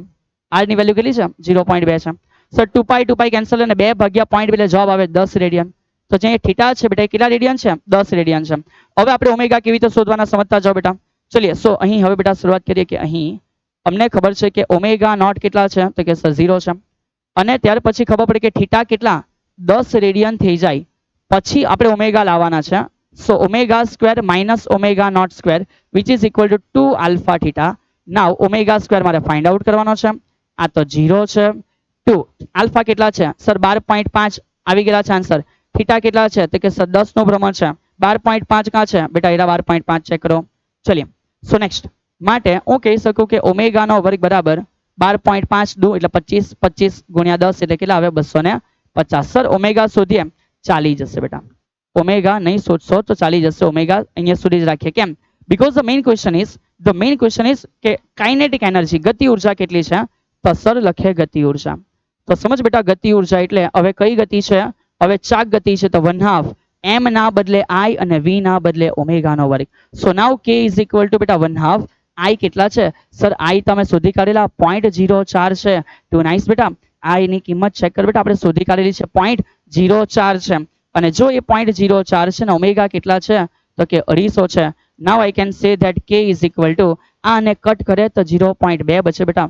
સમજ? આ અને કટ કરે તો 0.2 બચે અને આ 250 થાય યાર. અને 250 ગુણ્યા 0.2 કરવાથી ગતિ ઉર્જા કે મળે જે 50 જૂલ થશે. કેટલી થશે? 50 જૂલ થશે. ઠીક છે. તો આ આપણે જે ત્રીજો પોર્શન છે એ બી કમ્પ્લીટલી સમજી લીધો તો કે હા સર ગતિ ઉર્જા આ રીતે મળે છે. બટ હજુ એક ક્વેશ્ચન બાકી છે. સમજ શું કહે છે? બી અને સી ના જવાબની સરખામણી કરો. તો બી માં જવાબ સર 50 ન્યૂટન. Two nice. અને એ રીતે ચેક કર સી માં બી જવાબ 50 ન્યૂટન. તો ભાઈ શું કહે છે? સરખામણી કરો. તો સર કહી શકે આનો મિનિંગ સમજ બેટા કે આન્સર 4. આ જે છે એ શું છે? આ ફોર્થ નો આન્સર છે બેટા. કે સમીકરણ 2 અને 3 ના જવાબ સમાન છે. ચેક કર. અહીંયા બી 50 પેલું કાર્ય બી 50. તો આનો મિનિંગ શું થયો? જે દર્શાવે છે કે અહીંયા જે ઉર્જા છે વ્યય નથી થતી બેટા. જેટલું કાર્ય છે એટલું બની ગયું ની ગતિ ઉર્જા. દર્શાવે છે કે જે કાર્ય છે એ સંપૂર્ણપણે કઈ ઉર્જા બેટા તો કે ગતિ ઉર્જામાં પરિવર્તિત થાય છે. ઠીક છે. તો આ થઈ ગઈ બેટા સંપૂર્ણ ઇન્ફોર્મેશન તમારા ઉદાહરણો માટેની 1 બાય 1 હરેક વસ્તુ એકદમ પ્રોપર વેમાં સમજવા પ્રયત્ન કર્યો છે. અહીંયાથી બેટા જે પણ દાખલાઓ છે એ કયા દાખલા છે તો કે સર સ્વાધ્યાયના દાખલા છે. જેને કરવા માટે યોગ્ય રીતે પ્રયત્ન કરો બેટા. સર આઈડિયા આપે છે કે સ્વાધ્યાયનો જે પહેલો દાખલો છે સમાન દળ ઘનતા ધરાવતા ગોળાનું તો કે બેટા દ્રવ્યમાન કેન્દ્ર ક્યાં હશે તો કે ગોળાનું દ્રવ્યમાન કેન્દ્રના ભૌમિતિક કેન્દ્ર પર હશે. ઠીક છે. નળાકાર માટે તમે લખી શકો કે ક્યાં હશે તો કે નળાકાર માટે લખી શકો અક્ષનું મધ્ય બિંદુ હશે. ઠીક છે. અને એ રીતે રિંગ છે તો રિંગ માટે પણ એનું ભૌમિતિક કેન્દ્ર બેટા એ જ એનું દ્રવ્યમાન કેન્દ્ર. અને સમઘન તો સમઘન માટે લખી શકાય એના જે વિકર્ણ છે આ વિકર્ણનું છેદન બિંદુ. ઠીક છે. આ એ લોકો માટે હશે એના દ્રવ્યમાન કેન્દ્ર. ચલિએ બીજો જે દાખલો છે સર આ દાખલો અમે કેવી રીતે ગણશો તો સપોઝ બેટા આ H છે. ઠીક છે. આ Cl છે અને એના વચ્ચે જે ટોટલ ડિસ્ટન્સ છે આપણને આપવામાં આવેલું છે કે 1.257 એંગસ્ટ્રોમ. દળ માટે કીધું છે કે માનો આનો દળ m છે તો આનો દળ બેટા એની કરતા 35.5 ગણું વધારે છે. તો આ થઈ ગયું તમારા માટે m1 અને આ થઈ ગયું તમારા માટે m2. અને ધારી લેવું કે આ પોતે ઉગમ બિંદુ પર છે. તો જો આ ઉગમ બિંદુ પર હોય બેટા તો r1 કેટલું હશે 0 અથવા x1 કેટલું હશે 0. ઠીક છે. અને અંતર આપણે કહી શકીએ કે x1 કેટલું 0. તો x2 કેટલા હશે બેટા એ આટલો આન્સર હશે કે 1.25 સોરી 1.27 કીધા છે. તો 1. કેટલા હશે 27 એંગસ્ટ્રોમ હશે. સમજ હે ને. અને સર પછી દ્રવ્યમાન કેન્દ્ર કેવી રીતે શોધવું તો કે xm just apply the equation m1 x1 plus m2 x2 ના છેદમાં m1 પ્લસ m2 કિંમત મૂકતા જાઓ અને આન્સર બેટા તમે લાવી શકશો. ચલો તો આ રીતના સમ્સ છે. આરામથી બેટા ઘણા બધા સમ્સ તમે કરી શકો એ રીતના છે. સો થોડું ધ્યાન રાખજો બેટા કે તમે કરી શકો. આ દાખલો અગત્યનો છે. આઈએમપી બધાએ કરી નાખવા 2 માર્ક તરીકે યાર. ઠીક છે, ચલિए ટુ નાઇસ યાર.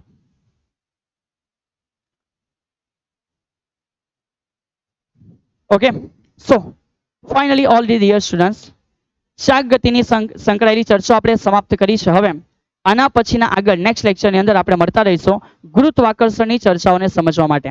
તો ત્યાં સુધી અહીં જે સમજ્યા છે એની પ્રોપર નોટ બનાવી, જે બી દાખલાઓ કરાવ્યા છે નોટમાં કમ્પ્લીટ લખવા, અને બાકીના દાખલાઓ માટે પોતે પણ એક પ્રયત્ન કરવો કે જેથી વધારે ડેપ્થની અંદર બેટા તમે ખુદ વિચાર શક્તિ દ્વારા અલગ અલગ બાબતોને પણ જાણી શકશો. ઠીક છે, મળતા રહીશું નેક્સ્ટ લેક્ચરમાં.